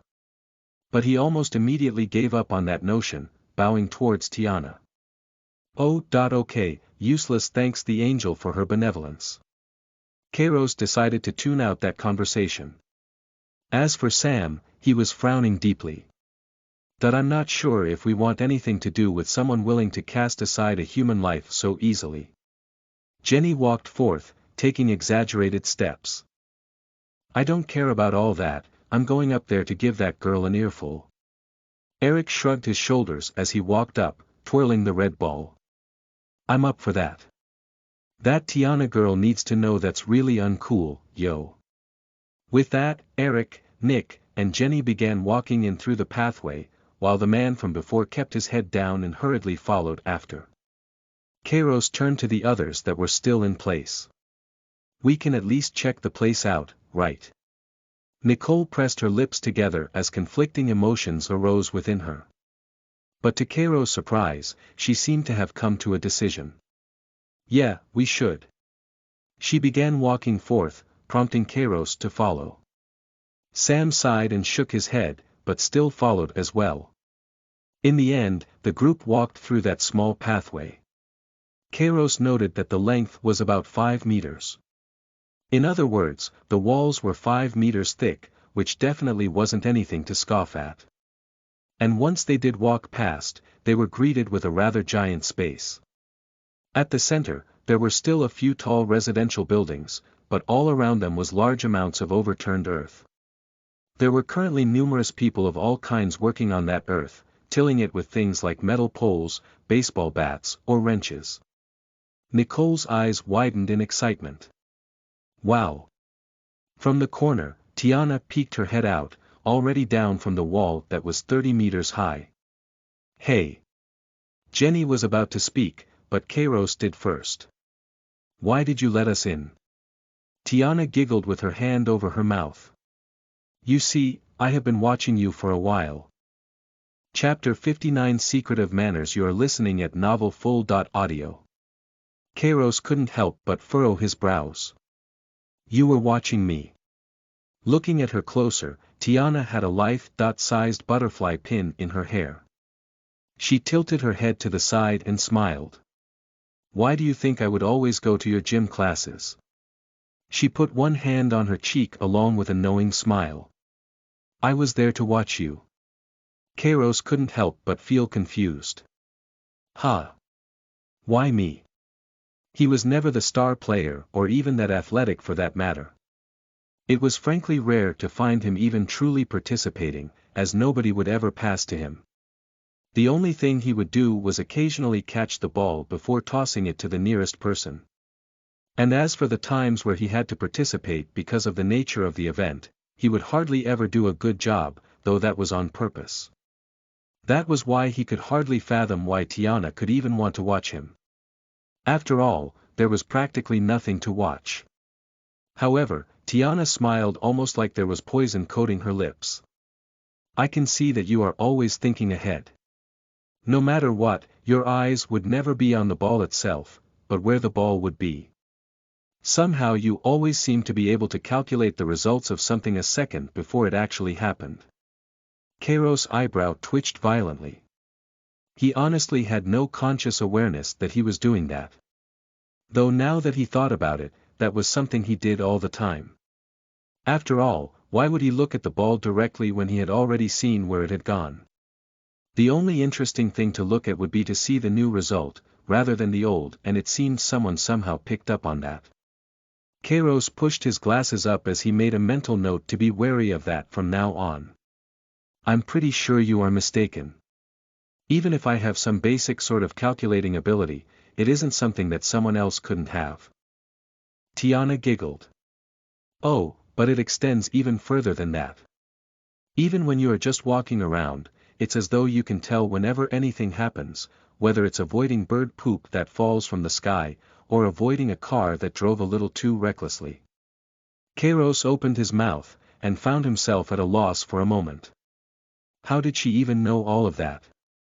I don't remember seeing you watching me. Tiana laughed. Just because someone has their head down staring at their phone, doesn't mean they aren't paying attention to their surroundings. Though, everyone assumes that. Frankly, I'm always watching everyone. Kairos blinked a few times. That's creepy. The corner of Tiana's lip curled up. Thank you for the compliment. Kairos rubbed his temple. So you really decided to take all of us in because I was a little more calculating than the average person. Tiana shrugged her shoulders. I know what I know. She then turned to the man and shooed him away. Go back to manning the walls, useless. The man flinched, but hurriedly saluted before running away. Jenny pouted after watching the man go away. Couldn't you have been a little nicer? Tiana rolled her eyes. Kindness only begets people that will act out of line. If they aren't afraid, then how can you expect them to do what they're told? Nick furrowed his brows. That's where you encourage them. They ain't gonna do their best if they are afraid all the time. Tiana smiled and clasped her hands together. And what do you do when that encouragement fails? Nick did not have a rebuttal. However, Eric spoke up instead. What if my two friends and I here try something? Tiana raised an eyebrow. She pondered over it for a moment. You can try if you wish. She then raised her finger. But. Tiana slowly pointed towards Kairos. That is under the condition that you become in charge of the logistics. Otherwise, you have to work on a farm to be here. Kairos was almost rendered speechless, but decided to hear more about the farm. When you say work on the farm, what exactly do you mean? Tiana tilted her head to the side with a smile. I will give anyone that becomes a farmer a plot of land which they can grow crops on. Then, they will only have to pay by giving 90% of their yield to me. Sam's head physically recoiled slightly as he blinked a few times. Sorry, did you say 90? Tiana nodded. Yes. You will get 10% of any food you grow. The corner of Sam's lip twitched. That I thought getting taxed 20.5% was quite unfair, but it seems my vision was a bit too limited. Tiana chuckled. It was always a choice.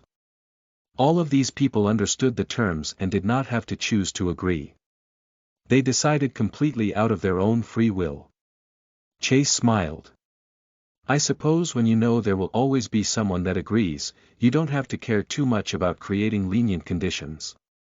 Sydney frowned and lowered her head. But. That doesn't mean it's right to take advantage of them. Tiana walked up to her and lifted up her chin with the tip of her index finger. And what? You think I should be running a charity in the middle of the apocalypse? Nicole hurried over and bowed towards her. Please don't touch my mother. Tiana lowered her finger with a soft sigh before turning to Nicole. And on what grounds do you have to tell me what to do? Nicole fidgeted, but stayed strong. I don't think I have grounds to. I couldn't create anything close to what you have made. But still, while I respect your actions, I don't want you getting too touchy. Tiana raised an eyebrow and stared at her for a few moments. It seemed as though she was going to say something harsh, like usual. Though reality turned out to be a little different. It seems you aren't as worthless as you made yourself out to be. Nicole let out a small gasp. Tiana shrugged her shoulders. From what I've seen before, you never seem to be the type of person to stand up for yourself, much less others. A small smile spread out on Nicole's face. I guess some things changed. Tiana sighed before turning to Kairos. She had both hands on her hips along with a smile. So, are you willing to take on the position? Kairos shrugged his shoulders. Could you give me a quick briefing on what I will do and what I will get from it? Also, are there any caveats if I want to quit? Tiana smirked. You will make decisions on how we spread out the city's resources, which at most will be once a week. You will get more than what you need for food, and when we establish a monetary system, you will get one of the highest pay. There are no restrictions on quitting, as long as you inform me beforehand. Kairos raised an eyebrow. That sounds relatively lenient. Tiana winked. Let's just say I am confident in your ability. Kairos deliberated over whether or not he should accept this. It sounded like a fairly good deal, and there was also the untold benefit of having a position of power. Though he couldn't be sure about how much power it would give him and what exactly he could do with it, resources were surely important during the apocalypse. Thus, managing those resources should be quite useful. In a certain sense, this was essentially most of what he could ask for. Originally, he was planning on fighting hard to barely survive and create a somewhat sustainable shelter. At the earliest, he figured it would take a month. Yet here it was, right in front of his very eyes. Ironically, his main concern wasn't the benefits, potential traps, or even Tiana's character. It was whether or not he could actually perform an adequate job. After all, what Kairos said was pretty much true. He did not have some sort of innate talent in calculating things. Tiana simply misinterpreted his ability to see in the future as extremely high proficiency in that regard. Kairos closed his eyes and took a deep breath, staying silent for 10 or so seconds. Then, he opened his eyes. "Sure, I will try my best." Tiana smiled brightly. "Great. Now, let me assign you to the rooms in the building. I assume all of you are Kairos friends, so you will also have your own rooms and a decent amount of food allocated." With that, she began leading the way to the center of this miniature city, while the others followed behind. Kairos couldn't help but notice a few people off in the distance farming had begun staring at him quite intensely. Their gazes seemed to indicate jealousy, but also fear. Kairos grew curious about how Tiana managed to herd these people. It seemed that there were two cases. She was either extremely powerful, enough to overwhelm them completely, or charismatic and relatively powerful. Either way, he decided to try and stay on Tiana's good side. She would be quite frightening to have as an enemy, but also an extremely useful ally. Soon, Tiana made it to the ground floor of the apartment complex. She pointed towards one of the rooms on the first floor. "That will be your room, Kairos." She then turned to the others. "As for you all, your rooms will be on the third floor." Torai tilted her head to the side. "Could I get a room on the first floor instead? It would be more convenient." Tiana smiled strangely. "Haven't you realized that the reason you can't get a more convenient room is that you are only a friend to someone that has a higher position? If you want a room on the first floor, prove your abilities to me, and I shall grant you one." Torai blinked a few times, wondering why she had gotten such a strong response. She didn't think that it was that big of a deal. Okay. Tiana led the group to the third floor and showed them each to a room. Most of them decided to check them out. One exception was Eric, Nick, and Jenny, who seemed to have formed their own plan that they wanted to execute. Tiana looked towards Kairos, once the two of them were alone in the hallway. "Should I show you what you will be doing for your job?" Kairos blinked a few times. "All right." Tiana brought him back down to his room and opened the door, revealing the interior. "I will get someone to deliver you information on the status of the city at various points in time. As for delivering your decision, I hope that you can send it straight to me. My room is the opposite of yours, so it will be rather easy to do so." Kairos was trying to pay attention, but was having difficulty doing so. That was because the interior of the room was just way too luxurious. It wasn't as though everything was inlaid in gold, but he was able to instinctively recognize that everything was very expensive. The room was generously large, probably enough for 4 people to live without feeling cramped, with quite a few sofas, carpets, and various paintings. He could even make out a second floor just in this one place. Ironically enough, Kairos was pretty sure he wouldn't be able to live in a place like this if it wasn't for the apocalypse happening. Talia laughed. "Is it high-end? I feel my family didn't do the best job of making these places." The corner of Kairos' lip twitched. So she was from a wealthy family. Talia smiled strangely as she picked out the butterfly pin in her hair, which began fluttering its wings. "Now that it is only the two of us, I hope we can talk about some more secretive manners." Chapter 60 Questions. You are listening at novelfull.audio. Kairos raised an eyebrow. "Secretive manners? You mean how the logistics work is going to go?" Talia waved her hand dismissively. "You will just have to make decisions based on the information you get, and sometimes I will come to personally consult you on decisions. It isn't anything complicated." Kairos couldn't help but think it was fairly complicated, especially since he hadn't done something like this before, but decided to keep quiet. He looked at the butterfly that was now gently fluttering its wings on top of her finger. "So, that's a real butterfly?" Talia giggled.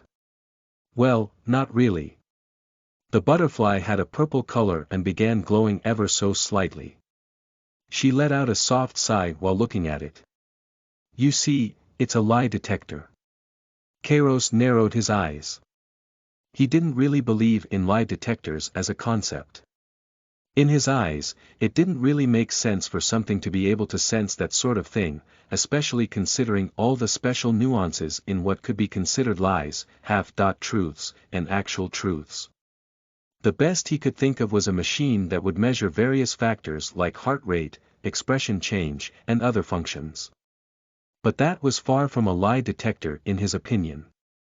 Nonetheless, he also didn't think it would be possible for someone to be able to build these giant walls just a few days into the apocalypse, so perhaps he was just being too narrow-minded. Kairos looked towards the butterfly. So I'm being interrogated. Tiana put one hand on her cheek. Interrogated is a bit of a harsh word. I prefer to use interviewed. Kairos let out a sigh. Fine, what do you want to know? Tiana smiled. Don't look so glum. I will tell you some things about myself too, and you will know that it won't be a lie as long as the butterfly doesn't glow red. For one, I've always had the ability of lie detection, even before the apocalypse has started. Kairos' eyelid jumped. That's surprising. Tiana leaned in and narrowed her eyes ever so slightly. And it's not too different for you, right? Kairos adjusted his glasses. He decided to test a few things. With his eyes firmly planted on the butterfly, he spoke. No. He saw it glow red, but that was only in his future vision. He quickly stopped himself from talking in reality, leaving him staring at Tiana awkwardly. Kairos took a deep breath and tried something else. Not really. Once again, the butterfly glowed red, prompting Kairos to hurriedly stop himself in reality. He lamented over it, but decided to answer honestly, as in reality, he had been silent for 2 seconds. Yeah. Tiana smirked. I thought so. Also, I'm quite surprised that you didn't lie. Kairos shrugged his shoulders. Didn't you say I was good at calculating things? Tiana giggled. Yes. I did. Kairos rubbed his chin. He wondered if it would also work on her. Though I don't know if it really works. Could you try telling me a lie? Tiana raised an eyebrow, but didn't seem too offended. I am a male. The butterfly proceeded to glow red. She tilted her head to the side. Satisfied. Kairos nodded, though he still couldn't completely trust her. For all he knew, it was just a color-changing butterfly that she was able to control. Do you mind if we exchange questions? 1 for 1. He was trying to see if Tiana's goodwill towards him truly extended that far, and honestly wasn't that confident. But. Sure. I'll even let you ask the first question. Kairos nodded. Thank you. May I know how you created the walls of this place? Tiana put a finger on the bottom of her lip. That is quite interesting, isn't it? Kairos did not respond. He quickly figured out she was trying to slip in casual questions within her sentences. This made him quite concerned, as the only reason she would try to do something like this is if she actually had a lie detector. Tiana seemed a little disappointed by the lack of an answer, but continued anyway. It was created by a special artifact that I have found. There is a special synergy it has with my own power that allows me to create such a place. She raised the butterfly in her hand ever so slightly. Do you have your own special artifact? Kairos decided to try his old tactic. No. However, the butterfly turned red in his future vision. He hurriedly stopped himself in reality, then spoke some other words. Yeah. Tiana nodded and didn't pry any further. Kairos realized that she wasn't being too unreasonable, still allowing him to keep a certain amount of privacy. He decided not to pry too much either. Are you truly confident in supporting such a large group of people with the current food supplies? Tiana laughed brightly, almost like the soft jingle of bells ringing in the air. You could have just asked me after, you are the logistics person after all. Kairos shrugged his shoulders. The truth of this question is important to me. Tiana rolled her eyes. My parents were quite paranoid people, so far beneath the apartment complex is a huge food storage that only I know how to get to. Even if we only had to survive off that, there would still be plenty to feed everyone here for 6 months. And that is taking into consideration that some may evolve and get hungrier. She extended her hand out to the side. Not to mention, many of these rooms used to be inhabited by people, meaning that they still have some food in their fridges. As for where those people are now, they aren't in the complex. As for water, I'll just have to ask you to trust me that I have a method. Kairos untensed a few muscles he didn't know he was straining before nodding. All right. This place gave him a strong sense of stability already, and that was one of the things he desired. Though, he definitely had no plans of staying here all the time. Tiana walked into the room before sitting down on one of the sofas. She then looked over to him. Are you afraid of me? Kairos blinked a few times. Though he definitely planned to be cautious around Tiana, it would be an overstatement to say he was afraid. He was still pretty confident in his own abilities, and the warning that his future vision would give him. Kairos figured if there really was a high chance of him dying, that his ability would warn him beforehand, like how it warned him of the red sun and the red rain before. Yet, at the same time, he felt it would be better for him if Tiana did think he was afraid. Kairos began walking over to the opposing couch and decided to try something.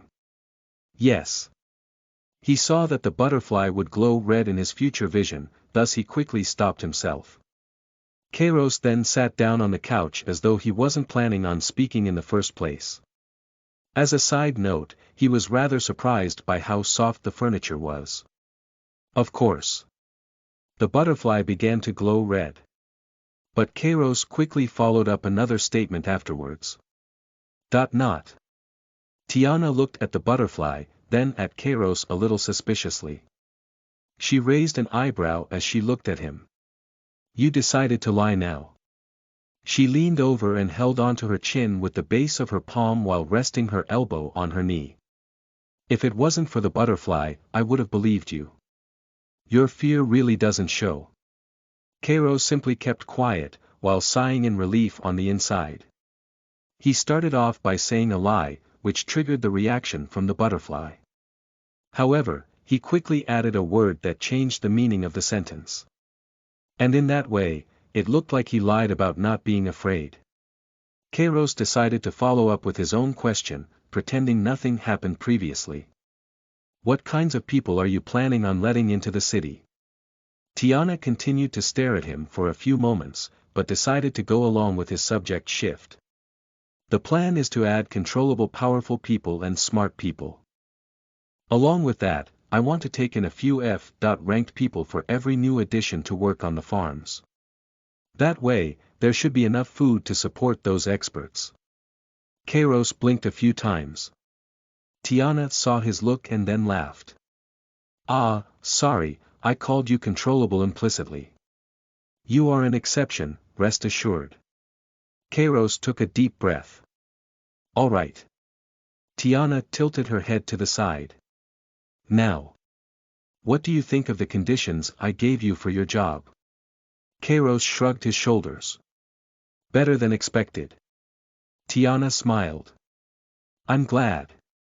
He shot back a question right after. Would you consider it violating the conditions of my job if I leave the city? Tiana giggled sweetly. Ah, you want to be well behaved. Kairos did not respond. After a second of silence, she continued. As long as you come back once a week, then you can do as you wish. In fact, I encourage you to explore the outside. Kairos nodded. Understood. Tiana took a deep breath. Do you like Nicole? Kairos physically recoiled a little, feeling this question was a bit out of left field. However, he quickly found it in him to answer. No.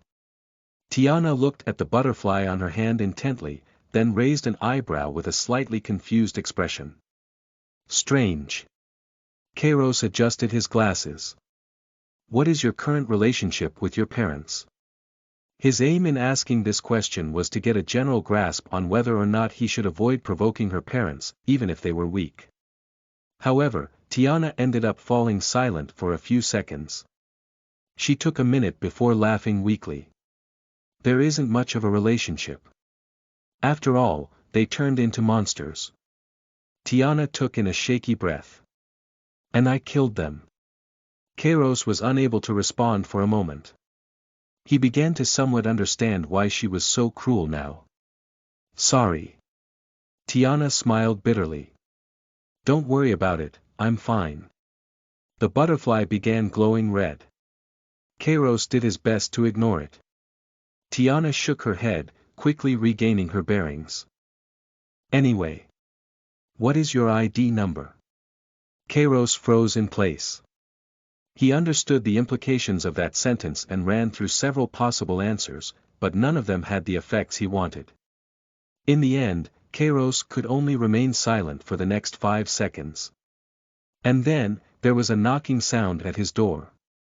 Kairos. Tiana stood up with a smile. I'll be going now. Don't worry about answering that last question, as I already got the answer. Kairos narrowed his eyes without responding.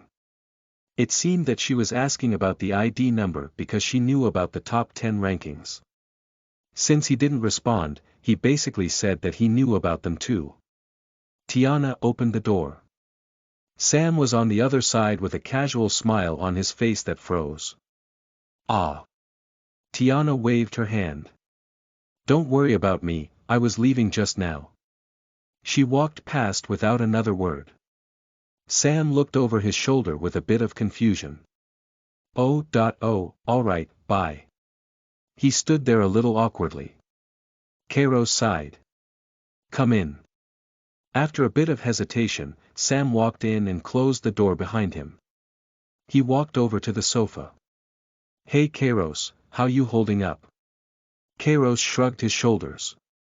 Fine. Sam sat down. I guess so. You were given a position out of nowhere, and even got us in by proxy. Kairos nodded. Yeah. Sam's expression gradually fell down. You do understand that dealing with power is complicated, right? Kairos looked up. Yes, but I don't understand the specifics. Sam smiled bitterly. That's normal. He sighed. Why don't I brush you up on the basics?